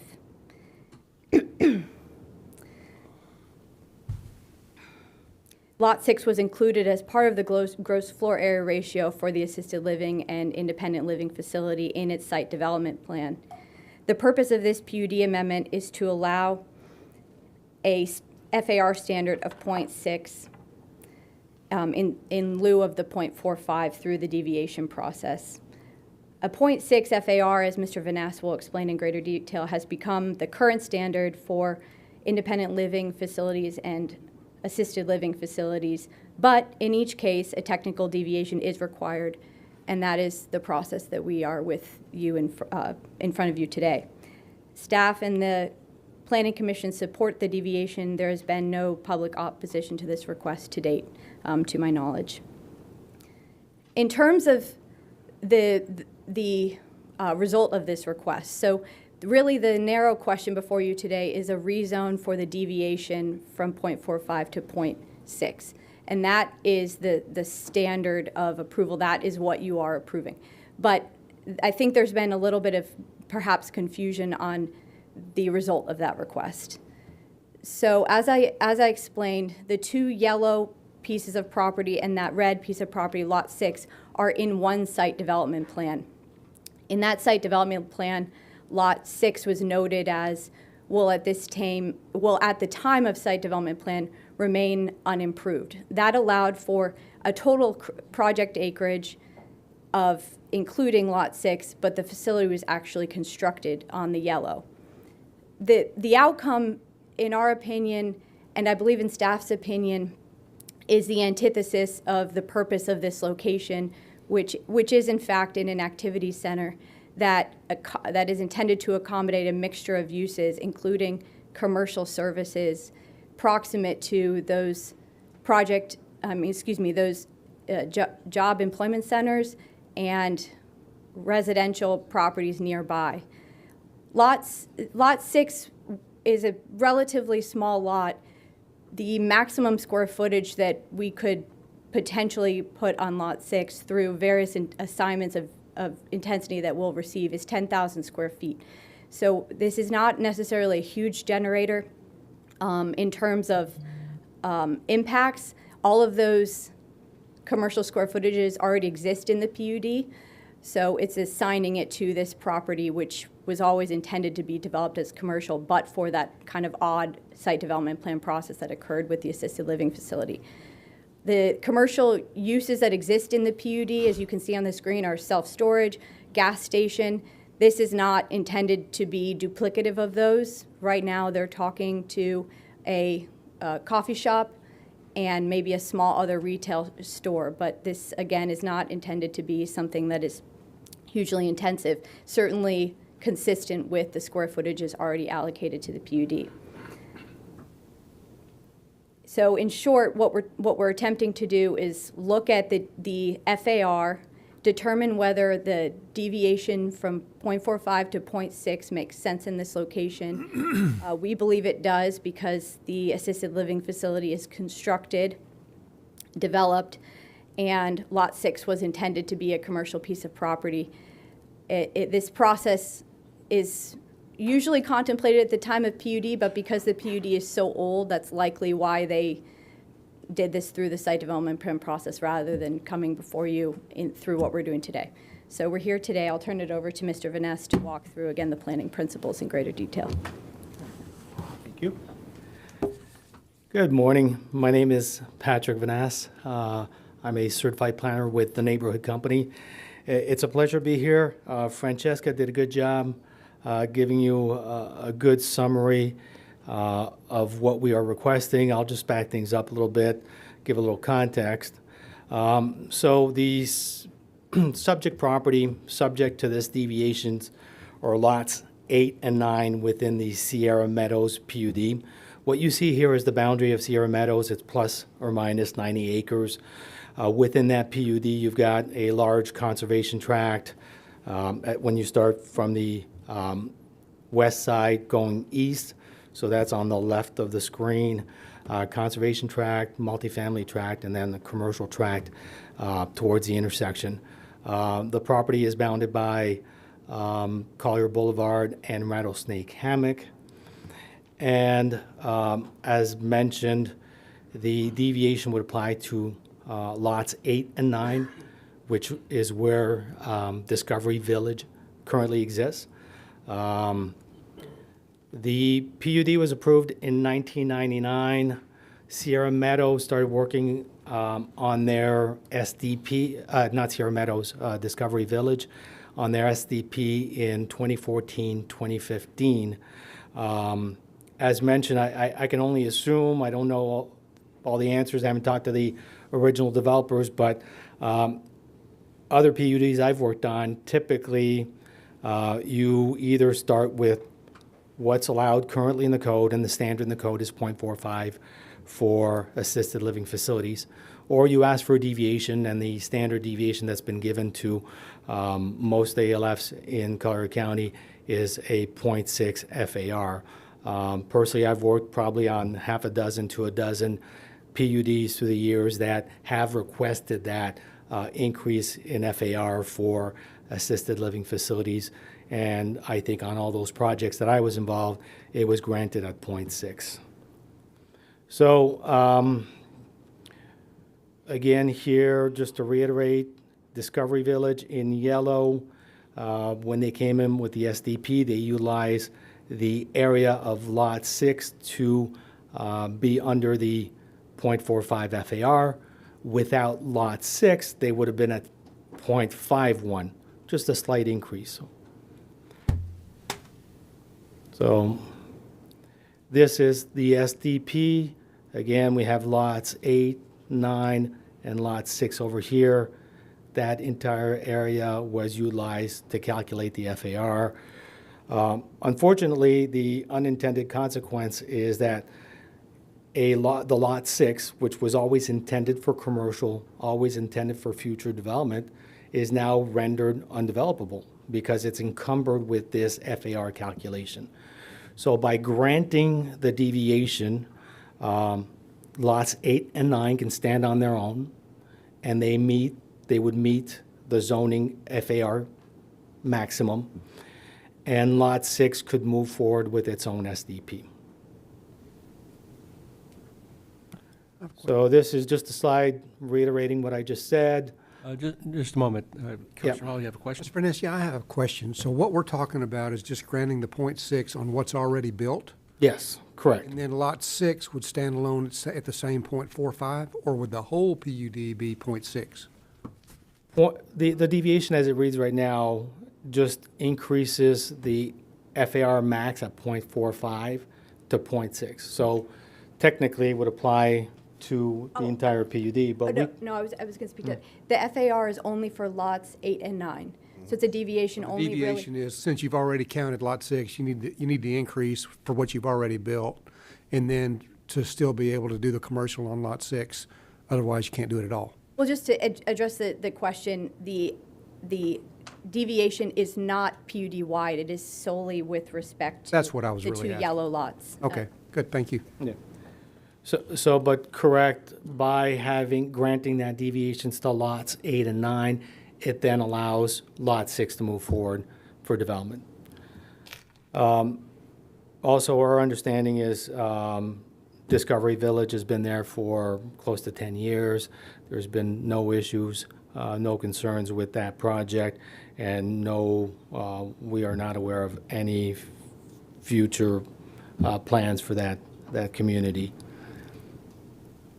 So this slide simply shows what the FAR without lot 6 would have been. It would have been .51, slightly greater than what was allowed in the PUD of .45. And just reiterating that .6 is almost a standard deviation approved for many ALFs. Interestingly, when we went before the Planning Commission and we had a bit of a discussion about this, I think one of the members suggested that maybe the county would like to look at that .6 FAR because it is commonly approved for most ALFs and through a deviation process with the PUDs. This is a slide simply showing the PUD master plan. What I'd like to point out is this entire area is identified as commercial. There is a total commercial square footage allowed within the PUD of 260,000 square feet. With the planned 10,000 square feet on lot 6, that would still leave about 76,000 square feet of commercial undeveloped. This is the plat of that area, just showing the various parcels, lots 8 and 9, and lot 6 over here along 951. This is the rest of the PUD, the commercial tract, and the multifamily tract. This summarizes the commercial cap within the PUD, 260,000 square feet. Built to date, 173. Unbuilt, 86. We're planning plus or minus 10,000, and that would be the remainder. So to summarize, this is an activity center where we identify those locations for our most intense commercial uses. Lot 6, what is planned for that lot is commercial neighborhood type of uses to really address goods and service needs of the local community.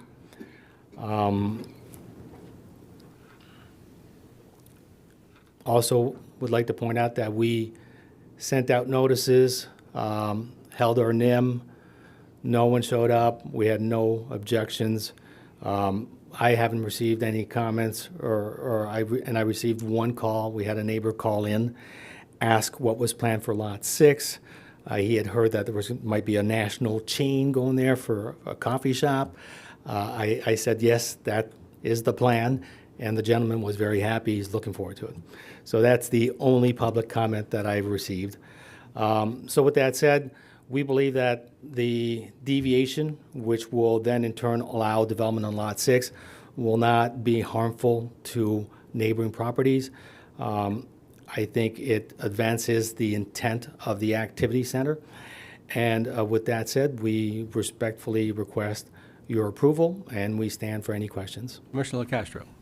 Thank you, Chairman. Obviously, this isn't my district, maybe just to speed things along. This is a small correction. I obviously had a deep dive with everybody that's here, to include our county staff. I have no issues at all. I got the same feedback from some citizens that are looking forward to something small and manageable being put on that lot. And it sounds like we're just taking something from 1999, catching it up to current day. I mean, I don't want to cut off Ms. Cook or Mr. Bosey, but they both spoke to me in great detail yesterday, and they would come up here and reiterate what the group would say. So unless there's some questions or something that we're missing, I would make a motion that we approve. Let's hold off on the motion till we hear the staff report and then the public comment. Okay. We're in a quasi-judicial proceeding, so we need to make sure we make the complete record. Mike Bozia, zoning director. Yes, this is a deviation request. The current PUD has a 0.45 floor area ratio allocation for group care facilities. This is requesting to go to 0.6. So it is a formal request to deviate from our current LDC standard. It's a deviation that is typically has been provided, and actually we've coordinated with the Collier County Planning Commission, and they've asked staff to propose a modification to the Land Development Code to make 0.6 the new standard moving forward, because this is such a frequently requested deviation. I could also let you know that within the proposed ordinance, it is specifically only for 8 and 9 where the 0.60 floor area ratio would be applied. Staff has recommended approval, has been reviewed by all divisions that review PUD amendments, including transportation, was heard by the Planning Commission. There was no opposition. It was unanimously recommended. As I said, staff is supported, and we would answer any questions that you may have regarding the proposal. I don't see any lights up. Oh, Commissioner McDaniel. I wasn't fast enough. I was multitasking. And just as a point of clarification, I'm in support of the proposed or the to be announced motion, but we're not increasing density. We're not increasing allowable square footage. We're just redistributing what's already approved. Correct. There are no deviations. There are no additional uses. There's no additional square footage. There is nothing other than the modification, the requested deviation from 0.45 to 0.60. That's the only request that's being made to the PUD. Very good. Mr. Miller, any registered speakers? We have none, sir. Okay, we'll close public hearing. We're now ready for a motion. Can I make a motion to approve? Second. Okay, we have a motion and a second. Any discussion on the motion? Seeing none, all in favor signify by saying aye. Aye. All opposed, that passed unanimously. Commissioners, that brings us to item 9E. This item does require that all participants be sworn in and ex parte disclosure be provided by the commission members.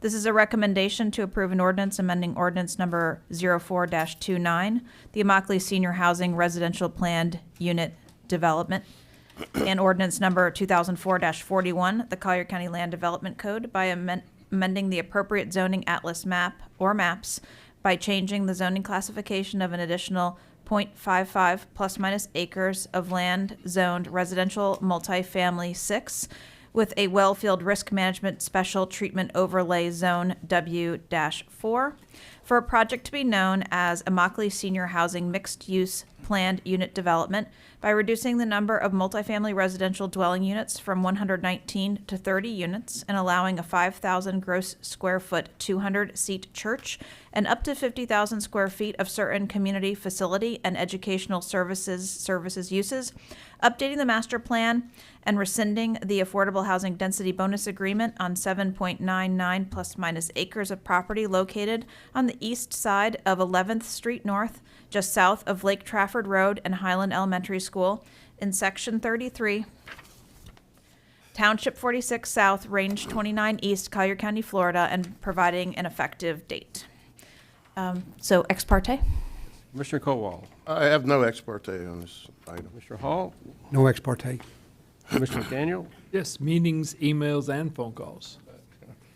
And I have no ex parte. I have no ex parte as well. You guys have all been left out. You got the trifecta. Again. If all participants could please stand and be sworn in by the court reporter.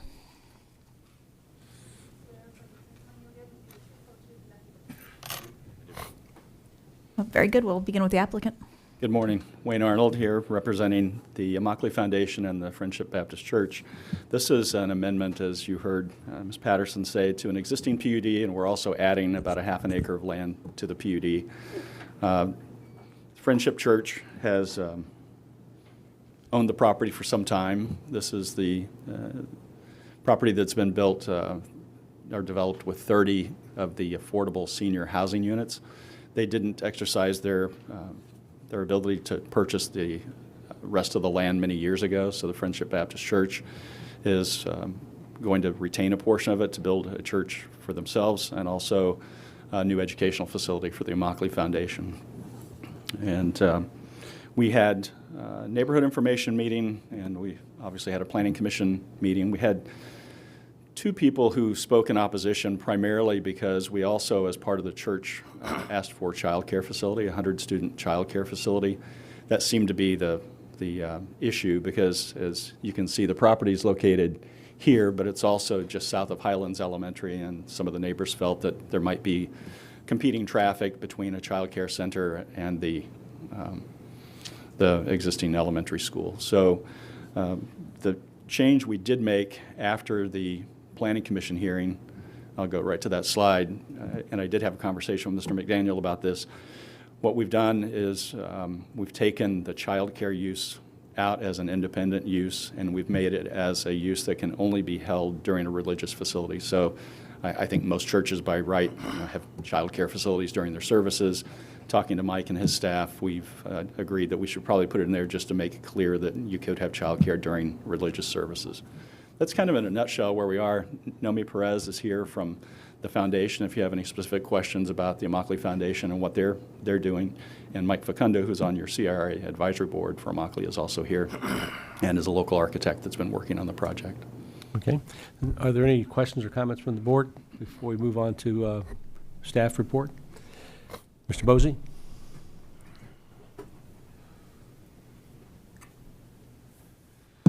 Thank you, Chair. Mike Bosey, Zoning Director. Again, this was unanimously recommended by the Planning Commission. We did have a couple of individuals speak in opposition at the Planning Commission regarding traffic and concern, and I believe the removal of the 100-seat daycare facility probably addresses the area. I did want to bring up one area that's being requested from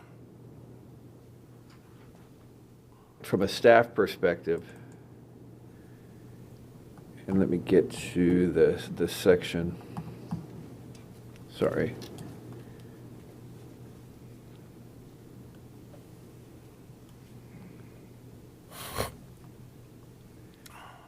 And here it is. It's the first stuff. It's 5.13 planning. It reads, the proposed educational use is not a traditional education facility and serves the neighboring schools with after-school learning opportunities per LDC 40504.f.4. The county manager or designee may determine the minimum required spaces for uses not specifically referenced. Therefore, the educational, social service, and skill training uses shall provide minimum parking at the following standards: 1 space per 1 staff member and 1 space per 7 students. What staff would request from the Board of County Commissioners is to eliminate from, at the beginning, per LDC 405.4 and then all the way to here, remove that, because it seems like it gives like some sort of a discretion to staff to modify your parking standards. And what that does is it basically says the educational, social service, and skilled training uses shall provide a minimum parking of the following standards: 1 per staff member and 1 per 7 students. So that's what, that clarification, it's a small clarification, but staff just wanted to provide some, or remove any ambiguity as to suggest that staff was going to deviate from what was adopted within the existing PUD. That would be the one request that staff is making from a modification to the existing ordinance, or proposed ordinance. I'll wait till after the public speaks, Okay. sir. Thank you. Any public speakers? No, we don't. Okay, we'll close the public hearing. Commissioner McDaniel. Yes, so, well, with that adaptation, I'll make a motion for approval. Okay. And you're talking about the clarification that's at section 5.13A. Correct. Eliminating the language that Mr. Bosey had indicated. That is correct. Is there a second? Second. A motion second. Any discussion? All in favor signify by saying aye. Aye. All opposed? Passed unanimously. Thank you very much. Commissioners, that brings us to item 10. Item 10A is a recommendation to approve a resolution of the Board of County Commissioners supporting the EOG Doge team effort, and 1, commit Collier County to collaborate with EOG Doge team. 2, direct the county manager to transmit the resolution to the governor. And 3, appoint the county manager as liaison to the EOG Doge team and provide regular updates to the board regarding relevant EOG Doge activities. This item is brought to the agenda by Commissioner Hall. Commissioner Hall, you're recognized. Thank you. I just wanted to make a resolution between us and send it to the governor's office to let him know that we're fully behind his efforts to eliminate any kind of wasteful government spending. And we actually have been doing this. We were doing Doge when Doge wasn't cool, and we're in our 3rd year now. But it would be a resolution from us saying to the governor, we're behind you, and we're going to participate in any way that you want us to. And all of the questions have to go to the county manager, and she'll have to handle the whole load.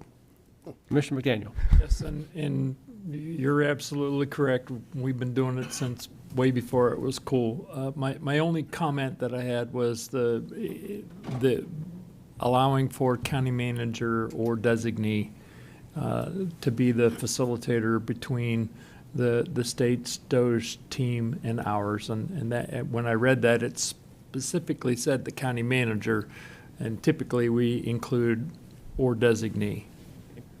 Would you be okay with that? I'd be fine with that. Okay. Do we have any registered speakers? We do not, sir. Then unless there's some further, Commissioner Castro. Thank you, Chairman. I was just going to ask the county manager, when's our next Resource X update? Do we have something on the books, or we're bringing them back to? They'll be participating in our June budget workshop. Okay. We regularly collaborate with them, but the next time they'll be here will be for their June workshops. Okay, like we were saying, that was sort of our Doge before Doge was a word, so it's good that we'll be hearing from them in June. Thank you. All right, any further comments? Then we need a motion, Commissioner Hall. I'll move to approve. Right.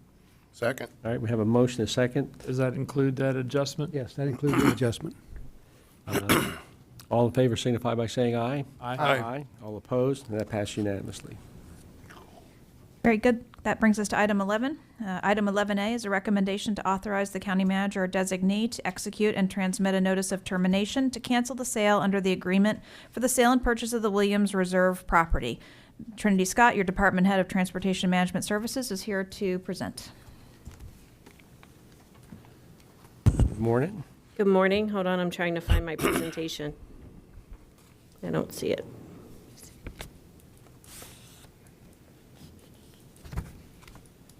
But I can get there quickly.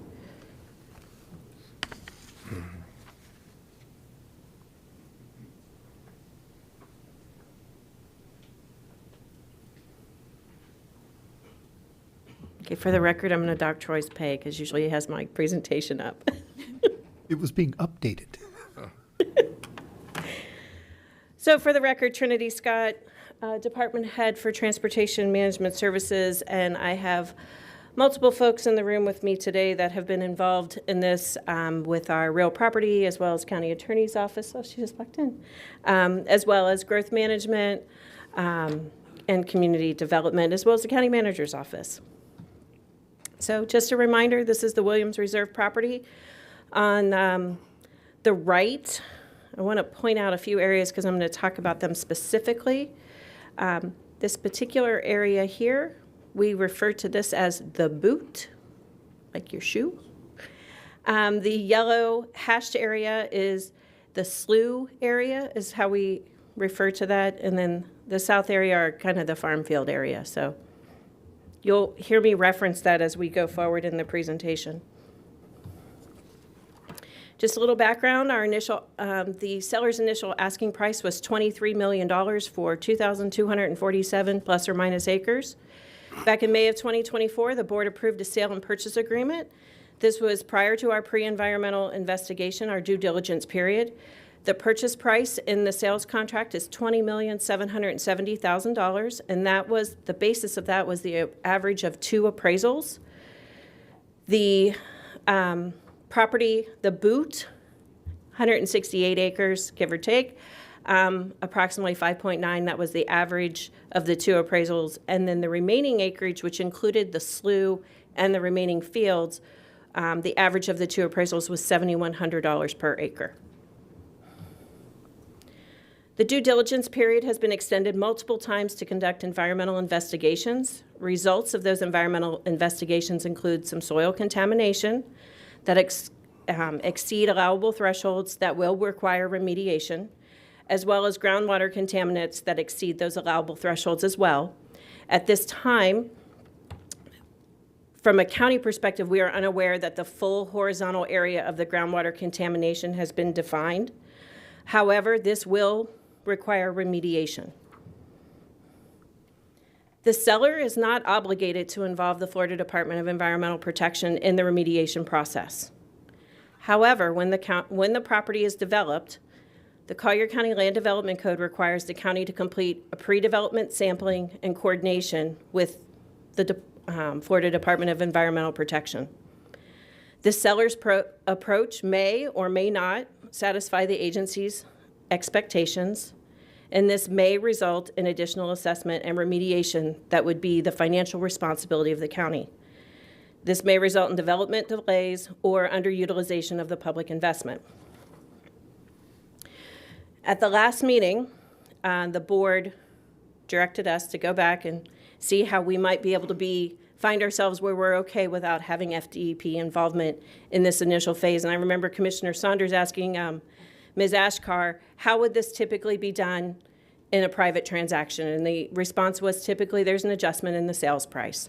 So following the board meeting, we spent over 4 hours debating this with our staff, and our team came together for over 4 hours after the board meeting to really talk about this and talk about pros and cons. And these are the key terms that were proposed by the county to the seller prior to that Friday deadline that we had given ourselves. And our first item was a purchase price adjustment. To mitigate the county's risks of not having DEP involvement, the seller would choose to either, 1, accept a reduced purchase price of $18,693,000, or agree to escrow 10% of the purchase price, just over $2 million, which would be used by the county should further remediation post-closing be necessary, with the balance being returned to the seller upon successful determination from DEP that no further remediation would be necessary. We also committed to no DEP review would be required in that slough area, and that the county must initiate that coordination with DEP within 36 months, otherwise the funds would be released to the seller. Both of these proposals were rejected by the seller. Other key terms of the Fourth Amendment, by the way, every time I say Fourth Amendment, I don't think of this, I think of the Constitution, so sorry about that, go a different way, but inspection period waiver, that it would expire upon the execution of the Fourth Amendment. Both the seller and the county staff were in agreement with that. The environmental waiver indemnification, that they would not be held liable. The remediation, the seller would decide whether or not they choose to remediate. Now, this was a new term. If the seller remediates, not this particular one, but if the seller remediates, they cover the costs of the remediation. If the seller chooses not to remediate, the agreement would automatically terminate. If the remediation is completed, the lab results confirm the cleanup levels are met, then the county would proceed to closing. If the seller cannot achieve those cleanup levels, they may stop the remediation and the agreement would also automatically terminate. Liquidated damages is how this term is noted in the sales agreement. When I'm talking about it, and when I was talking with a few commissioners, I really look at this as kind of earnest money, is how I would look at it. But if the seller remediates and the county fails to close, the county would have to pay the seller liquidated damages of $500,000. This is part of Fourth Amendment. Currently, that amount is $70,000. We would be allowed to do limited surface water testing, and then that was specifically to the slough area. These would be for informational only, and that as part of this, we would not obligate the seller to remediate those. And then the existing leases, that the seller could extend those existing agricultural leases on the property for 1 year due to the proposed closing date extension, but that they couldn't continue those for anything further once we had finalized the amendment. Based on the existing sales agreement in place today, the due diligence period expires tomorrow, so we need to make a decision today. If the county does not terminate or extend the date, the county is expected to close on the property. If the county does not close on the property based on the existing sales agreement, we would be obligated to pay $70,000 in liquidated damages if we do not proceed to closing. Based on all this information, our staff recommendation is to authorize the county manager or designee to execute and transmit a notice of termination to cancel the sale. And with that, I'll ask any questions or allow for your discussion. Commissioner Hall? Thank you, Chairman. Ms. Scott, was there, in the option that we gave the seller to reduce the sales price, was there any discussion, if he reduces the sales price, not to hold his feet to the fire to any remediation, environmental remediation? No, they would still be required to remediate for what has been identified today. But that they would not be required to remediate anything further with our participation with DEP in the future. Sure, no, I agree with protecting public money in that regard, but I was just curious if I was the seller and I needed to reduce my sales price without any consideration for other terms, it's an automatic no for me, because why? But I think, do you have any idea of what the cost could be for what's been known so far? We do not have those yet because at this time, we do not know the extent of the horizontal for the groundwater, and there have been no costs that have been shared with us to date. Okay. No, it's understandable. I think the seller's pretty much forced us into terminating this agreement with the terms that he's requesting. All right, I don't see anybody else lit up. We have any public comment? Yes, sir. William Rollins is your only public comment for this item.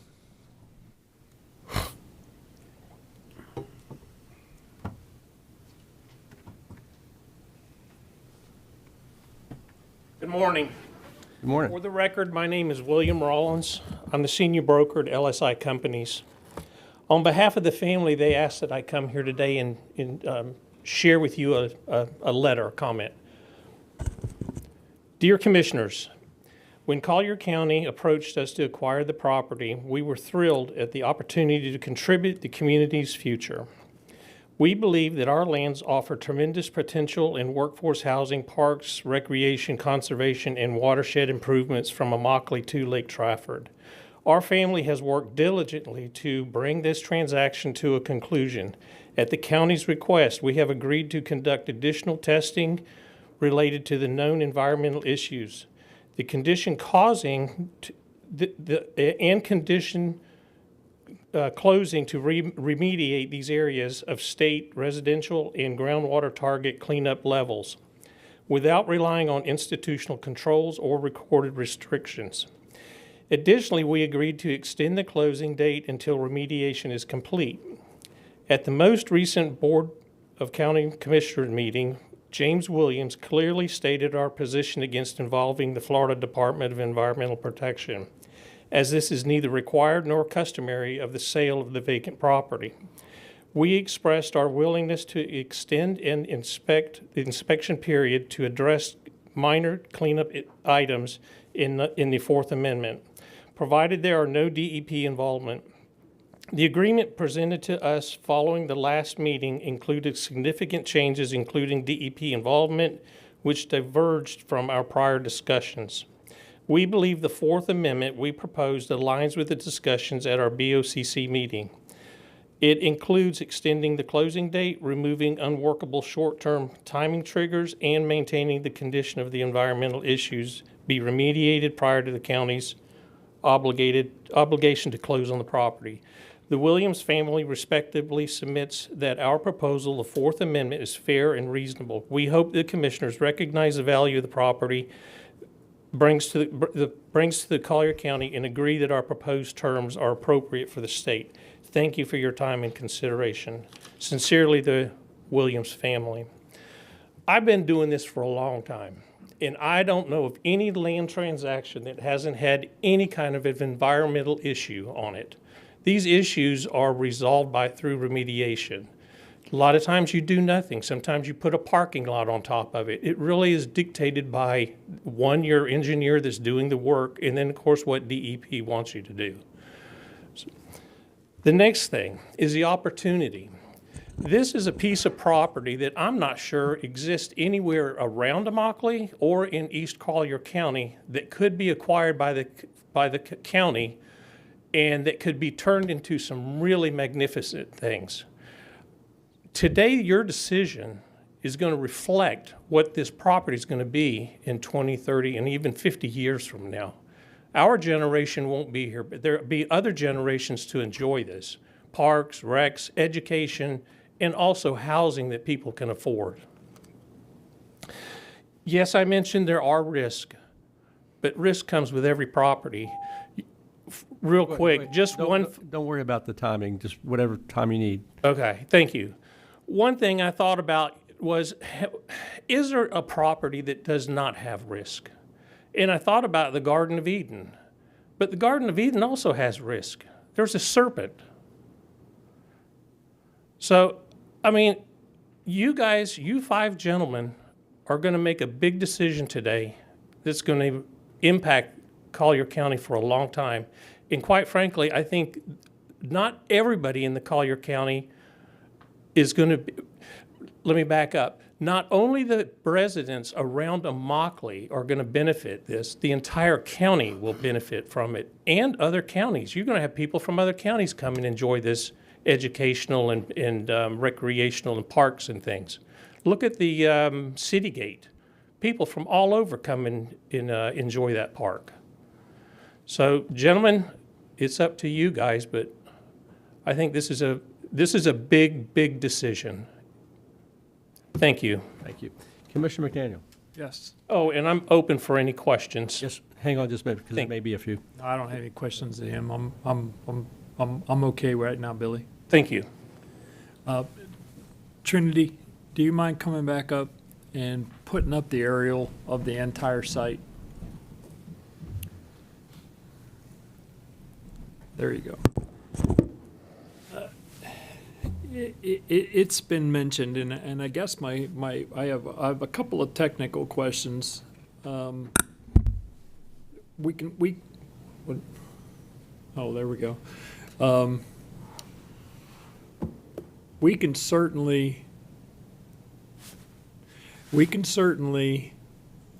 cancel the agreement today. My question for you is, how much study in the phase 2 environmental inspection was accomplished? Do we have a map that shows where the drill holes were and the amount of contaminants that were included? I don't have a map in my presentation, but I do have Brian Deloney, who's sitting behind me, who can answer your question. Okay. I saw you looking at him. Brian Deloney, Facilities Director, for the record. Yeah, we do have the map of the phase 2 and what was tested. I mean, the main focus on the testing was focused on current farm operations, where tanks were located, where they actually move vehicles and store stuff. That's where the main focus of the testing was. Okay. But it's mostly on the southern side of the property. Mostly on the farmlands. I think we all pretty much agreed that the slough area, and from what I did see, there was one hole up in the, or one drill hole up Yeah, in the boot area that found no contaminants. There was no Correct. In issues the with area that. where we were looking at the affordable housing, there was no contaminants. We did find some contaminants over there on the northern side in this area right here. And okay, that was my question for you. In the seller, if I'm not mistaken, the seller, if we were to consummate the transaction or extend the due diligence period for a final agreement, or I don't know what the process is right now. Are we forced into either doing this deal as it is, or do we have to physically cancel the agreement? I would defer to the county attorney, but the seller, the county's proposed Fourth Amendment, which, as I noted, the seller would not agree to the reduction in the purchase price, was included as backup in the documentation, as well as the seller's red line version of the county's Fourth Amendment is also included in the backup of the documentation. I would defer to the county attorney if the board is able to accept the terms of the seller's Fourth Amendment, or if they need to proceed forward, if they could proceed forward with the existing, or if their only option is to terminate. The board can approve if it's the will of the board, terminate if it's the will of the board, or seek additional changes. Okay. So I guess my question or my suggestion for my colleagues here on the board is to give due consideration to the opportunities that we in fact have here. Billy Rollins said it best. There's no such thing as a free lunch. There is risk involved with everything. And I think we really need to give due consideration to the greater good that can transpire if we go forward with this transaction. There is a housing component which provides for housing affordability. We have, and the county manager can affirm this, we have long sought the acquisition of that slough area. If you'll notice to the west of that yellow hash mark there on the map, that's the headwaters of Lake Trafford. That's a huge basin of heavily environmental sensitive land, and out of Lake Trafford then flows out of it over into west of that into the Corkscrew Sanctuary area and the cruise lands. We have an enormous opportunity with this acquisition to acquire this piece of property, facilitate health, safety, and welfare issues with the extension of Little League Road south all the way down to Immokalee Road for another ingress and egress for the residents of Immokalee.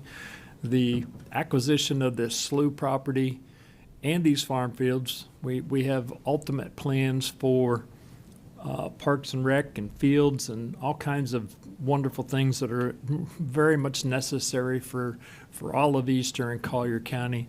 We have the potential of really doing something wonderful. I mean, talk about doing something wonderful for the environment with regard to the water quality that's coming through that slough. We all know what's to the east of that slough. There are other developed lands. There's a landfill. There are 2 landfills that are over there that are basically unprotected, unlined landfills. We have an opportunity for retention, detention, and water cleanliness for water that's transferring over to Lake Trafford. We have a huge value for flood protection for our residents, especially in the southern end of Immokalee, to be able to take on excess flooding water that is coming into those communities. You can see right there on the map the densities that are over there. I've looked at the original contract for purchase. I saw the deficiencies in our contract that we had. Commissioner Saunders, you asked a while ago about deviating from normal business practices. Our original contract had the county being responsible for the ultimate determination of the plume of the existing contaminants that are on this piece of property. And to my knowledge, none of these contaminants exceed the levels of requisite to notify the Department of Environmental Protections. We then came back, entered into and performed the phase 2. The seller necessarily has agreed to do the remediation on those specific areas where where drilling occurred and where contaminants were in fact found. If they don't do it, we don't buy the property. But now we're coming back and asking the seller to put up even more money, and we haven't even done a site plan as to what we're going to do from a development perspective with the southern portion of this piece of property. And it is outside of normal business practice to hold a seller responsible for something that's necessarily out of their control. If we can't tell them what we're going to do, I don't find it a good business practice for us to be asking for exposure for the seller on that piece of property after the closing. The suggestions of potential contaminants coming from the ongoing farming operations. There was a discussion about the extinguishment of the farming leases on this piece of property and the agricultural uses that are there.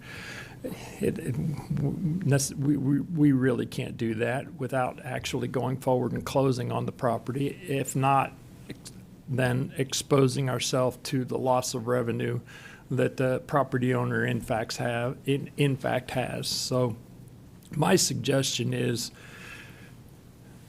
buy the piece of property, assume the risk associated with it, with any potential remediation that is necessary after the fact, after the remediation has been completed and we get the clean bill of health from the seller, which they say they are willing to do, utilizing an engineer that we in fact use. I think it's Stantec, if I'm not mistaken. Yeah, it's Stantec. Stantec, we use them all the time. They're a licensed professional engineer. They're going to give us a clean bill of health that says this property is developable to a residential state. Now, in business practice, as was mentioned, if you're going to put a building in one particular location, you have to do testing there to ensure that there are no negative impacts that come from that. But on the other side of the equation, you adapt your site development plan based upon those necessary remediation efforts that could technically transpire.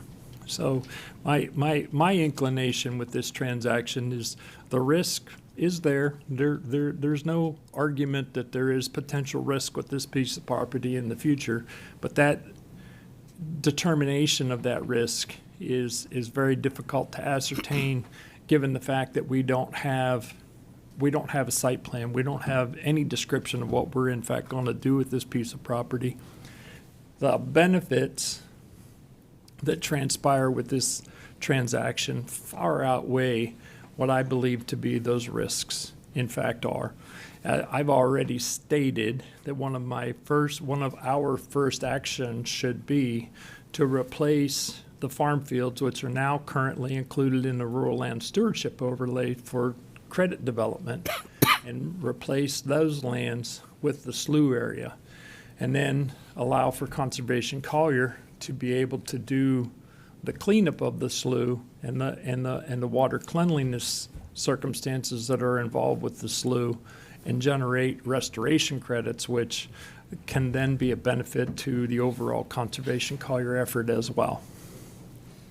Did that all come out okay? Perfect. Yes, sir. Okay, everybody's lit up here. Let's go, Commissioner Hall. Thank you, Chairman. I'm a deal maker, and I did not want to see this deal go south.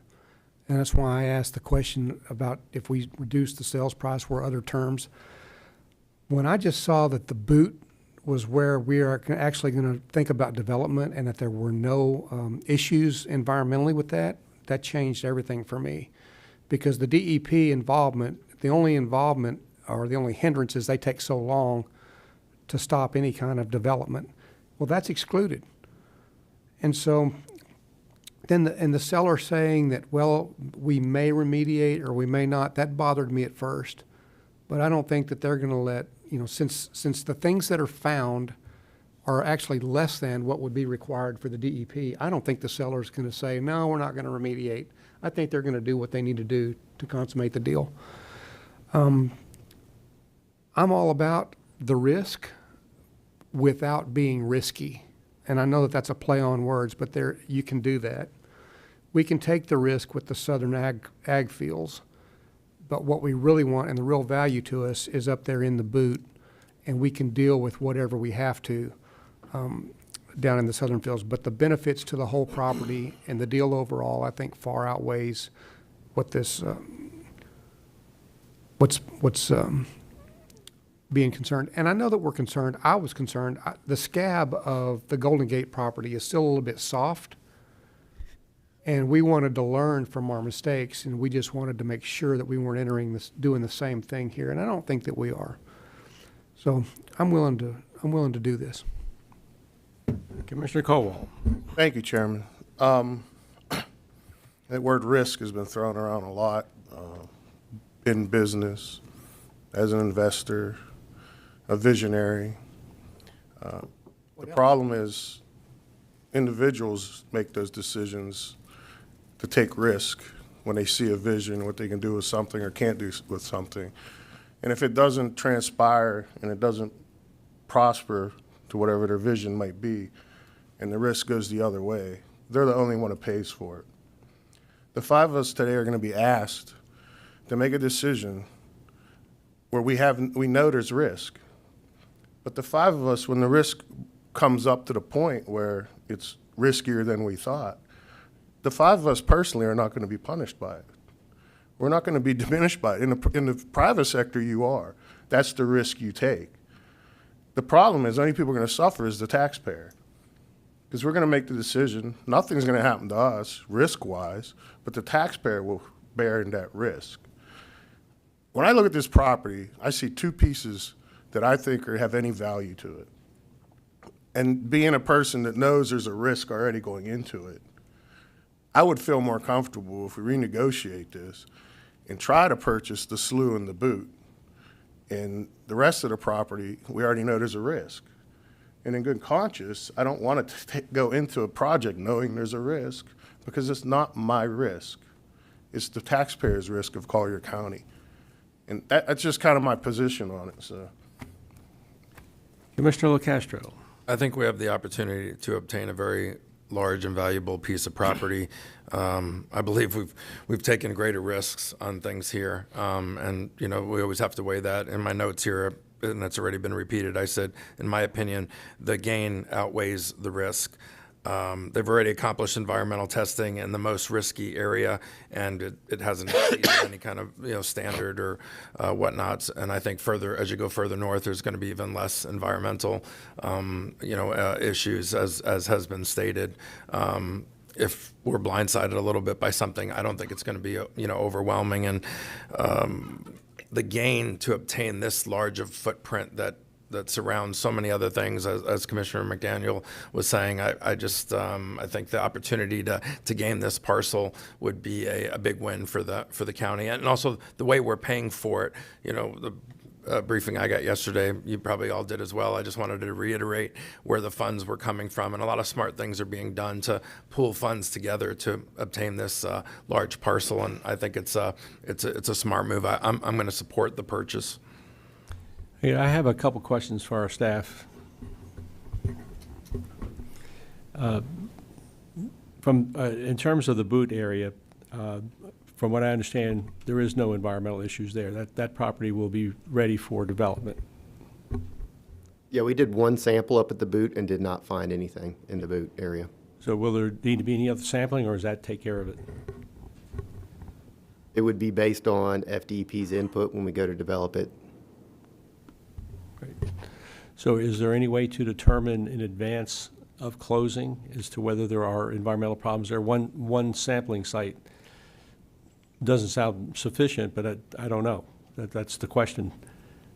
I mean, all the sampling here is just, maybe 50 sampling sites across 2,000 acres. It's all kind of just pinpoint testing. All right.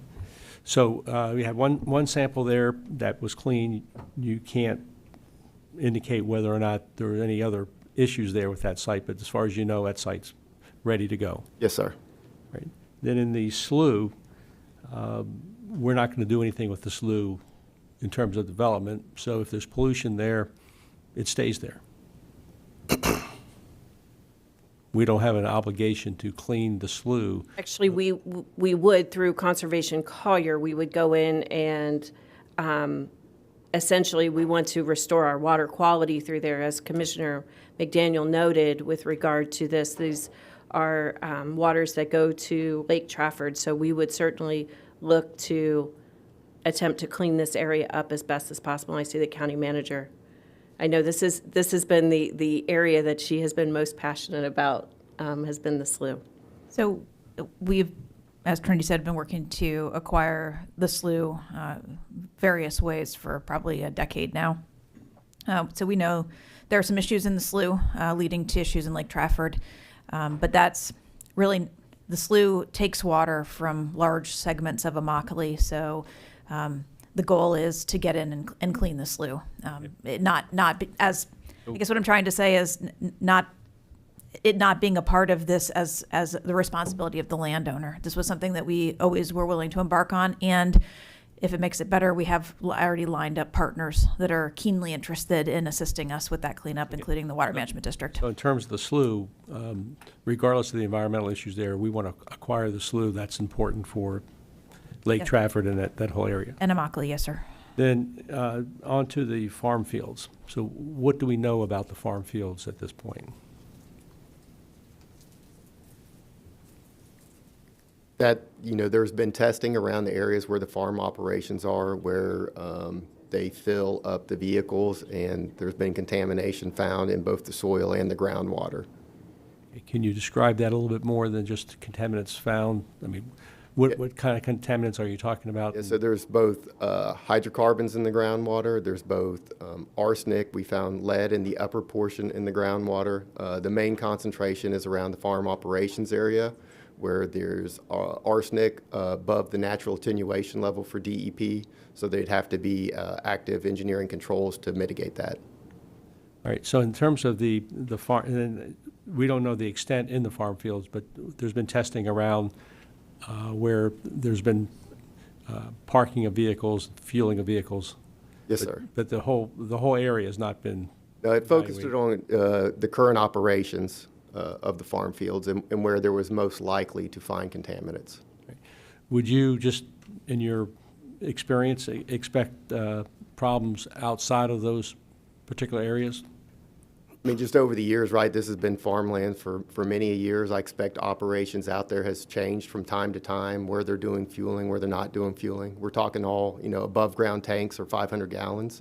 So they can pick them up and move them anywhere at any time. So I would expect, there to be other locations within that area that's occurred. Will we have an opportunity to have some evaluation prior to being obligated to close? My understanding is no.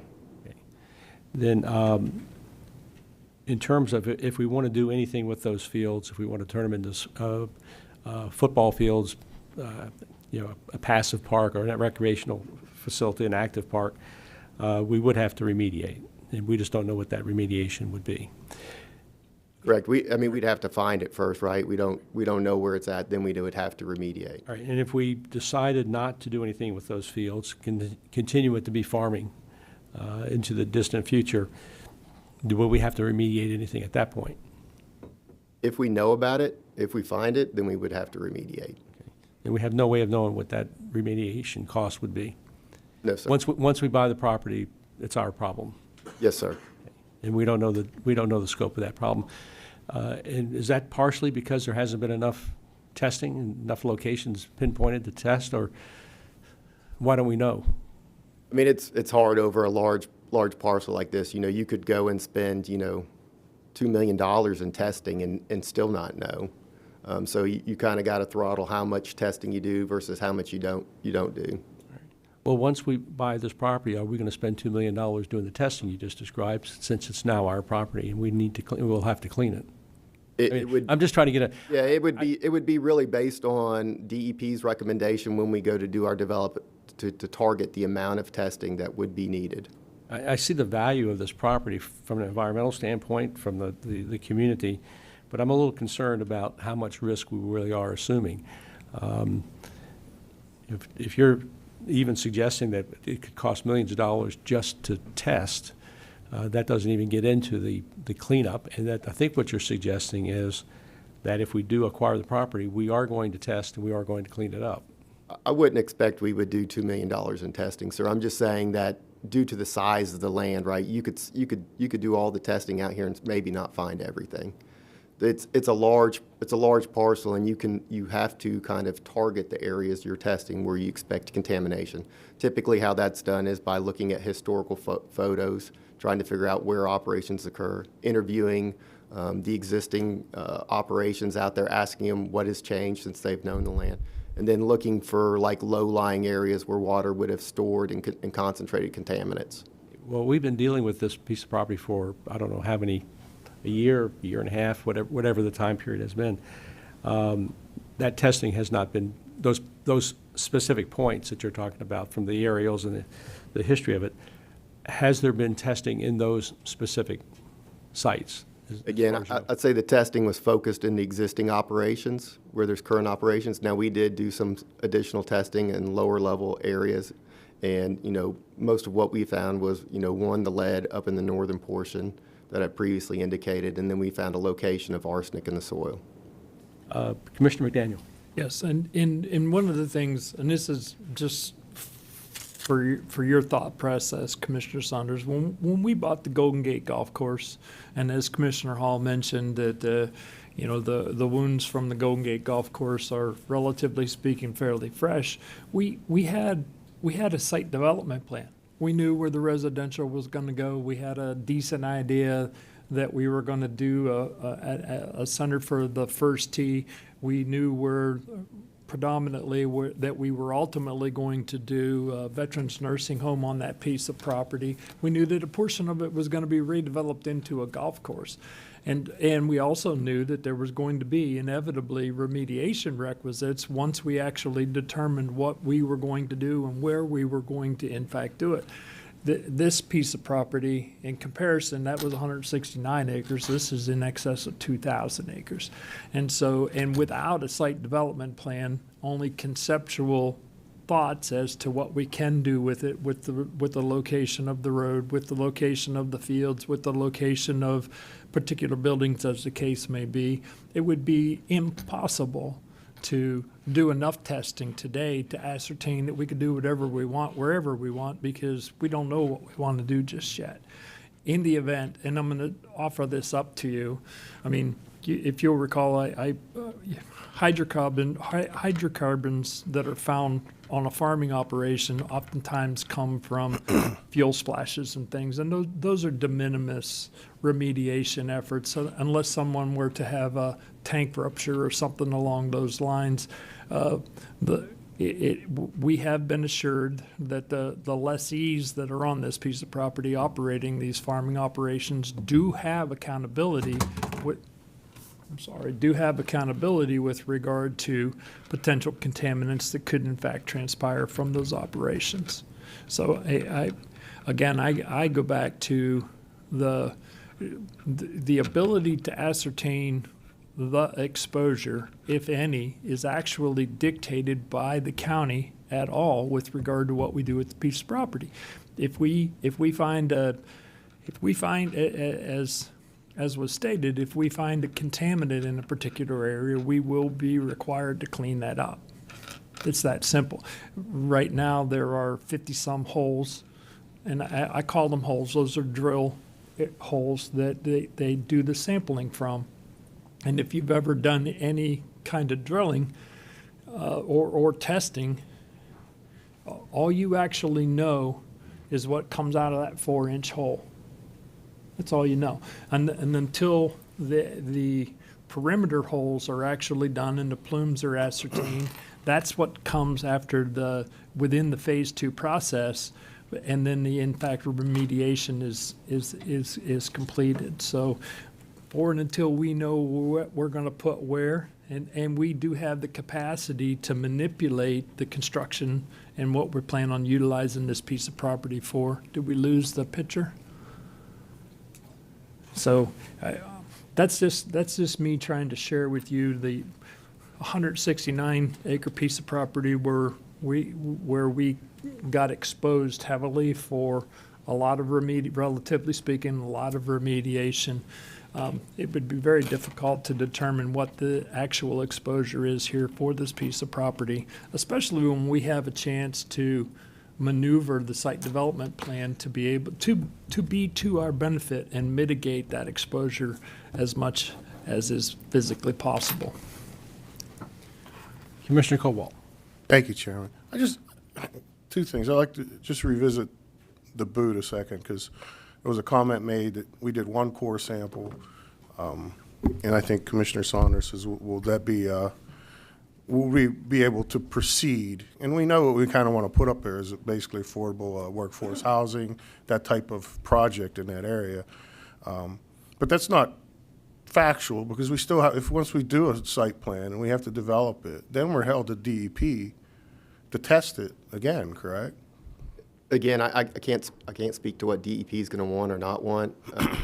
They could ask for additional testing. They might not. There's no, from our environmental consultant that went out there, the only reason they did testing up there is because we knew we were looking at putting housing up there and asked them to do testing.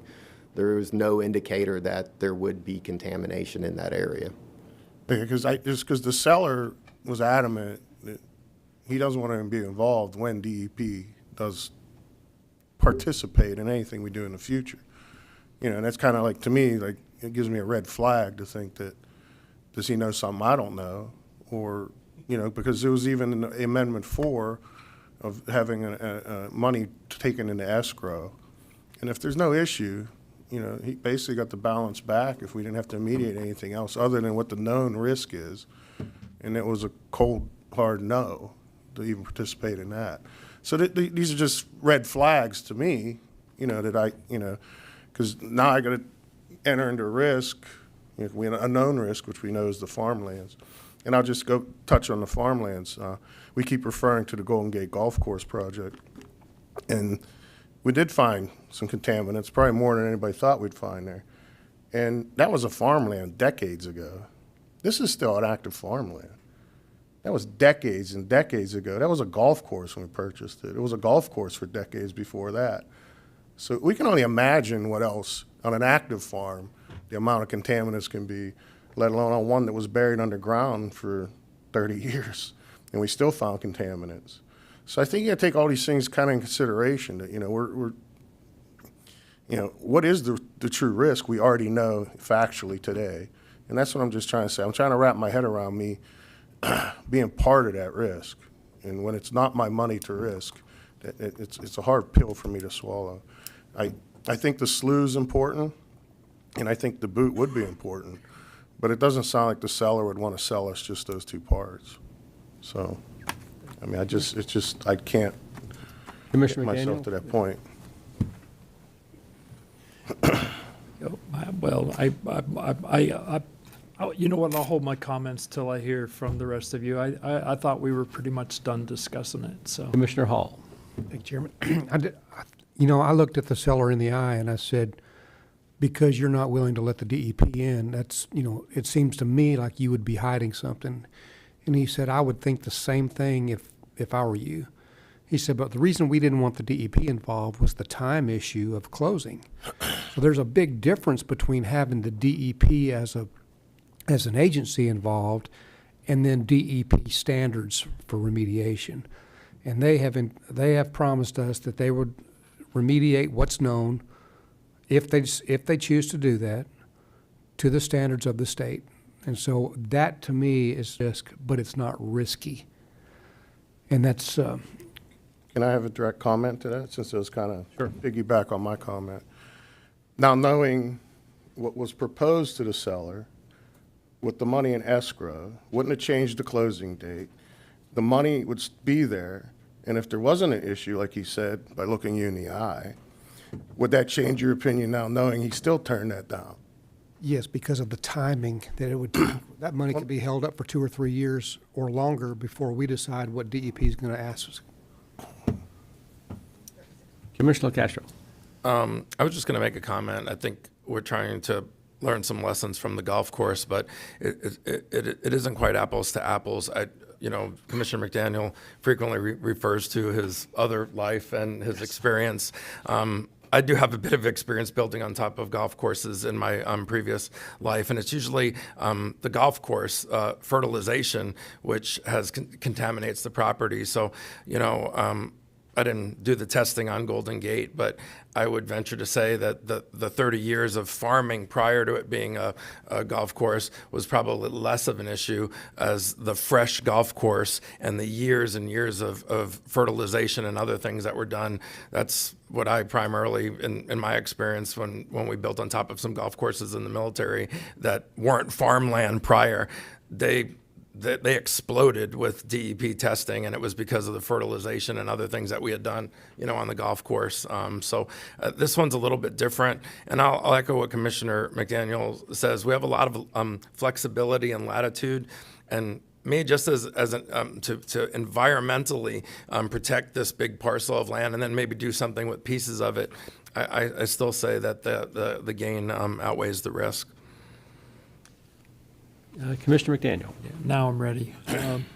I think as Commissioner Castro just said, I think it's important that we, I'm going to paraphrase what he said, and it's not we throw out the baby with the bathwater. I think the greater good being served here from an environmental perspective is, how come every time I'm talking, a whole bunch of technological things go south? I don't know, somebody may be trying to tell you something. Yeah, exactly. I got a lot of things being told to me. The bottom line, I'm going to make a motion that we go forward with this transaction as it was, what? No, go ahead. Okay, you were going like this.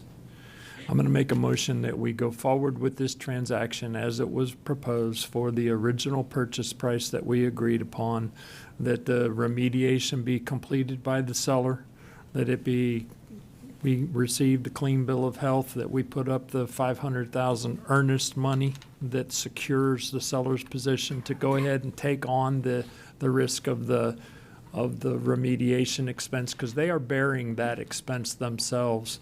And the way our current contract reads, I've said this regularly, but our current contract reads, if my shoes come untied on the third Thursday of the month, we have the right to walk away from this transaction, and they're exposed for that expense. So I'm going to make a motion that we go forward with the transaction. Commissioner, just for clarity, are we going forward with the seller's Fourth Amendment, or are we going to simply stick to the Third Amendment? Sir, what you've described as the seller's Fourth Amendment. Yes. Yeah. And so specifically, then the seller's Fourth Amendment is adequate for my satisfaction. Mr. Chair, I did have one other person submit a public comment slip. I didn't know if you wanted to hear that or not. Oh, absolutely. Let's Public hearing's been closed. Let's hear the public comment. No, I'm joking. I know. It's Cliff. Cliff Donenfeld. Hello, everyone. Cliff Donenfeld, speaking as a private citizen who has heard a lot about this property for, is it 2 years now, a year and a half? A year. Okay, and what I haven't heard at any of these discussions is, and I'm sure all you guys are aware of the big lawsuit with the Collier family and the state for spending $30 million on 11,000 acres that, even though it had the long-term exposure to creosote would cause birth defects, blah, blah, blah. It's still in the courts right now. The Collier family sold it to the state. It was then realized that it was contaminated lands. And per the many articles, it did have the standard environmental reviews and what have you.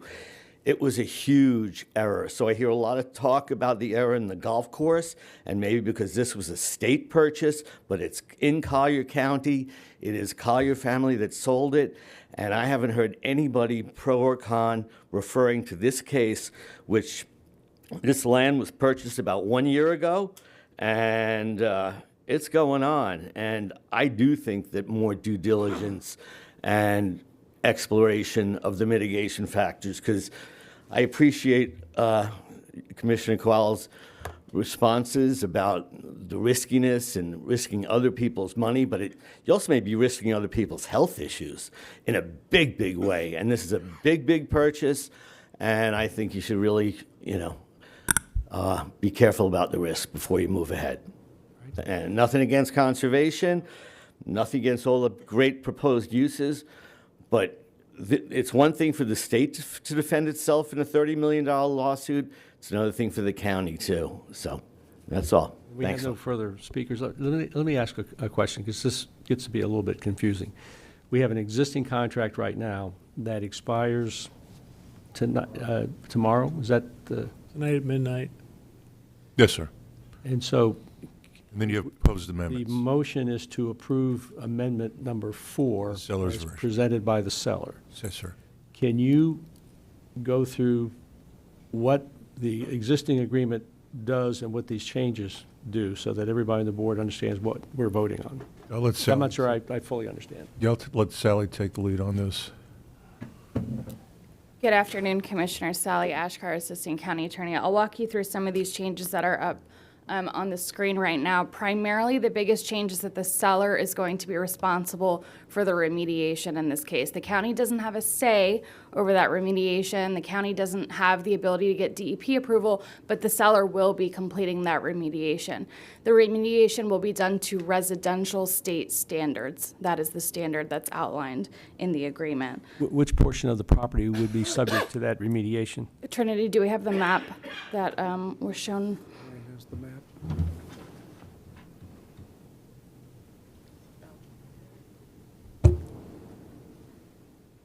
So the map that you see up on the screen right now, I believe it is everything except the hashed area will be subject to that remediation protocol that will be set by the seller.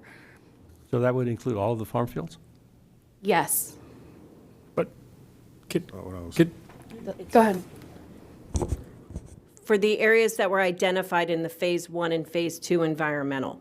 So those areas where we and the seller conducted those investigations. So for those specific areas only, they would go in and remediate those areas. Can I say Sure, something?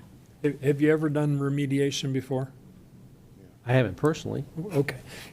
You drill a 4-inch hole here, and then you drill out from there to determine where the plume in fact goes. And then the remediate, and once you reach the point where the contaminants no longer exist, then you have to remediate from here back to here. And so there were 50 holes drilled on this piece of property, and where there were contaminants found, they will spread out from there to develop the ring of the plume, and then remediate back to clean that area up. So it will consume, not all of the farm fields, but it will consume larger areas than the actual 4-inch hole. And they'll pay for it. So what Trinity is putting up on the screen right now is those testing areas where those testing has been completed, and will be the location of that remediation and that remediation protocol. Okay. So, can I ask a question? Yes, sir. Thank you, Chairman. So, from what I understand is, how many actual holes were drilled in the farm portion? Because I know you drilled some in a portion of the slough, portion in the boot. So, I mean, I don't have a specific number, but it was around about 50. So 50 is the number for the farm, not counting the other. Over the entire property. There was only probably, up north, there were, I think we only had 3 or 4. Okay, so let's say 45 or whatever. So out of the 45 on the farm property, did every one of the 45 have contaminants of some type? No, they didn't all have contaminants. So how many do you recall? I mean, I'd just be giving you a number off the top of my head, but I want to say probably about 50% to 25% had some kind of contaminant. Okay, so we're about at 50%. So if you just do simple math, we're talking, how many acres is that? About 1,000 some acres? I mean, I would point out that these tests Farmland. were done where we expected to find contaminants. I understand, but you also made the statement that that was a mobile fueling site. They can move it anywhere on a farm where they had to fuel equipment. Yeah, they were They typically. can bring it to where they're working on the back 40 if they had to for a week or two. They could. They were typically, 500-gallon fuel tanks that could be moved. They were mobile. Yeah, they weren't stationary. They were on skids. They weren't like, trailers. Know exactly what they are. I've used them before. So I guess what I'm trying to say is, and you mathematically can say that 50% of 1,000 acres is possibly contaminated. No, that's not. Well, 50% of the holes are contaminated. That's not a fair assumption. I don't know. I mean, I'm just looking at the sample size. I'm just throwing a spitball, and a sample size is, say, 50 holes, so 25 of them had contamination. I'm just, never mind. I already know how I'm voting, so it's Okay. So I'm just trying to make sure we understand what the contract is that we're voting on. So because and I think Ms. Askar was in the middle of outlining what the changes are that will be the vote on this. Yes, Commissioner, thank you. So in addition to the seller completing the remediation that we just showed up on the screen, there is a waiver of the indemnification provision in the contract. And so our existing standard form contracts has an environmental indemnification provision. This amendment would strike through that. So it means once we close, the seller has no further liability related to any environmental contamination on the property. And of course, that's due to the fact that they're going to be remediating it. Okay. And so there's going to be some remediation. Yes. From this point forward, if we adopt this amendment, from this point forward, we can still terminate the agreement, but we have to pay $500,000. So, correct. So once Liquidated damages. once the liquidated damages goes up from $70,000 to $500,000, which is effective following the seller's election to remediate. So once the seller elects to remediate the property, now those liquidated damages go up to $500,000. So if the county fails to close on the property after the seller has agreed to conduct that remediation and complete that remediation, we're on the hook for $500,000.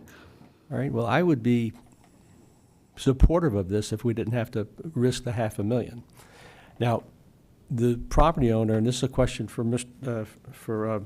Rollins, I think, the property owner is going to have to remediate, whether he sells the property or not. At some point in time, the property owner is going to have to remediate. The seller has the option to remediate, so that's an important piece of this contract that was discussed earlier. Once the seller gets all of the information for remediation, the seller may exercise its option to remediate. Understood. But I'm saying that in the real world, when this property is sold, whether it's to us or to somebody, a buyer is going to require remediation. And so I guess my question is to Mr. Rollins, and I hope I'm saying that correctly.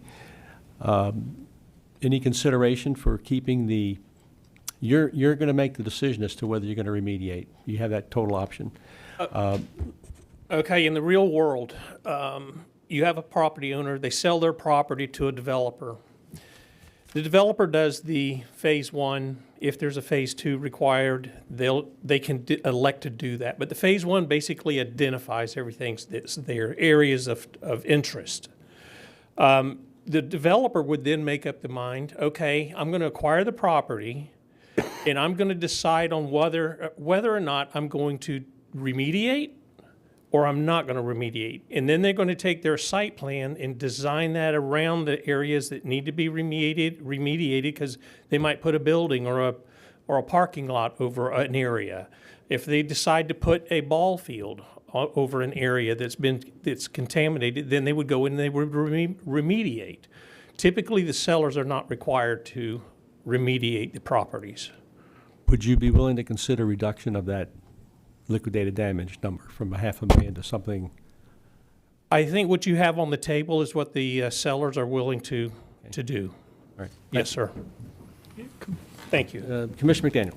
Yeah, and Commissioner Saunders, that 500,000 is a protection for the seller after they've made the choice to do the remediation. They're going to bear that expense.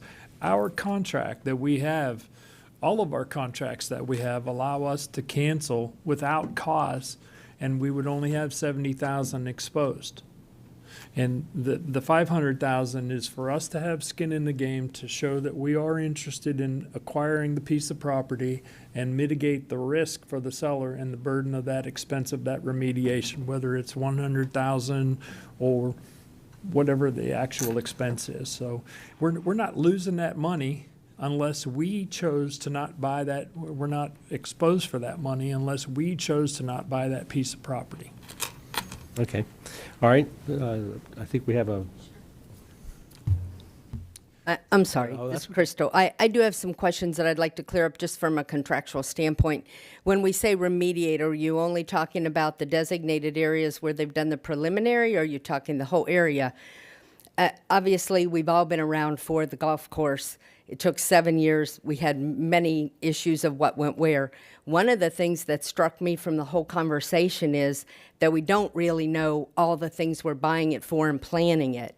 And therefore, even to get to the level of remediation that's required, we don't seem to know that. We've talked about more ball fields, more parks, affordable housing, different levels of contamination. What are those things? And the protection in the contract, I see the red flags also. As your comptroller, the price and the appraisals, which we're reviewing a lot of appraisals right now, and I think we have noticed you on that, for some of the things that we have already purchased and we intend to purchase. And it just does concern me as comptroller that without a guarantee of remediation, or even is EDP the one that is going to come in, or no, EDP's totally off the table, because you're taking a risk that you don't even know what the risk is, and yet we're paying a price that was from an original appraisal amount that may or may not have taken those factors into account when the value was determined. So sloughs, I know the importance of the water, but weighing an unknown to a 20 million plus pricing, we've done that before and it did not turn out well for the taxpayer. So I just wanted to get that to your information. Thank you. All right. Any other, Commissioner McDaniel, anything else? Are you okay with my motion per Amendment 4? I'm okay to vote on it. I'm not so sure I'm okay to vote positively. I understand, but I'm going to make a motion to accept the Amendment 4. I'll second it. All right, we have a motion second. Any further discussion? All in favor signify by saying aye. Aye. All opposed? Aye. I believe that passed 3-2. Is that correct? You are correct. Commissioner LaCastro, you voted in the affirmative? Yes, sir. I think we need to take a break. Come back at 1:15. Is that satisfactory? Yes. All right. We are in recess until 1:15. There you go. 1:15.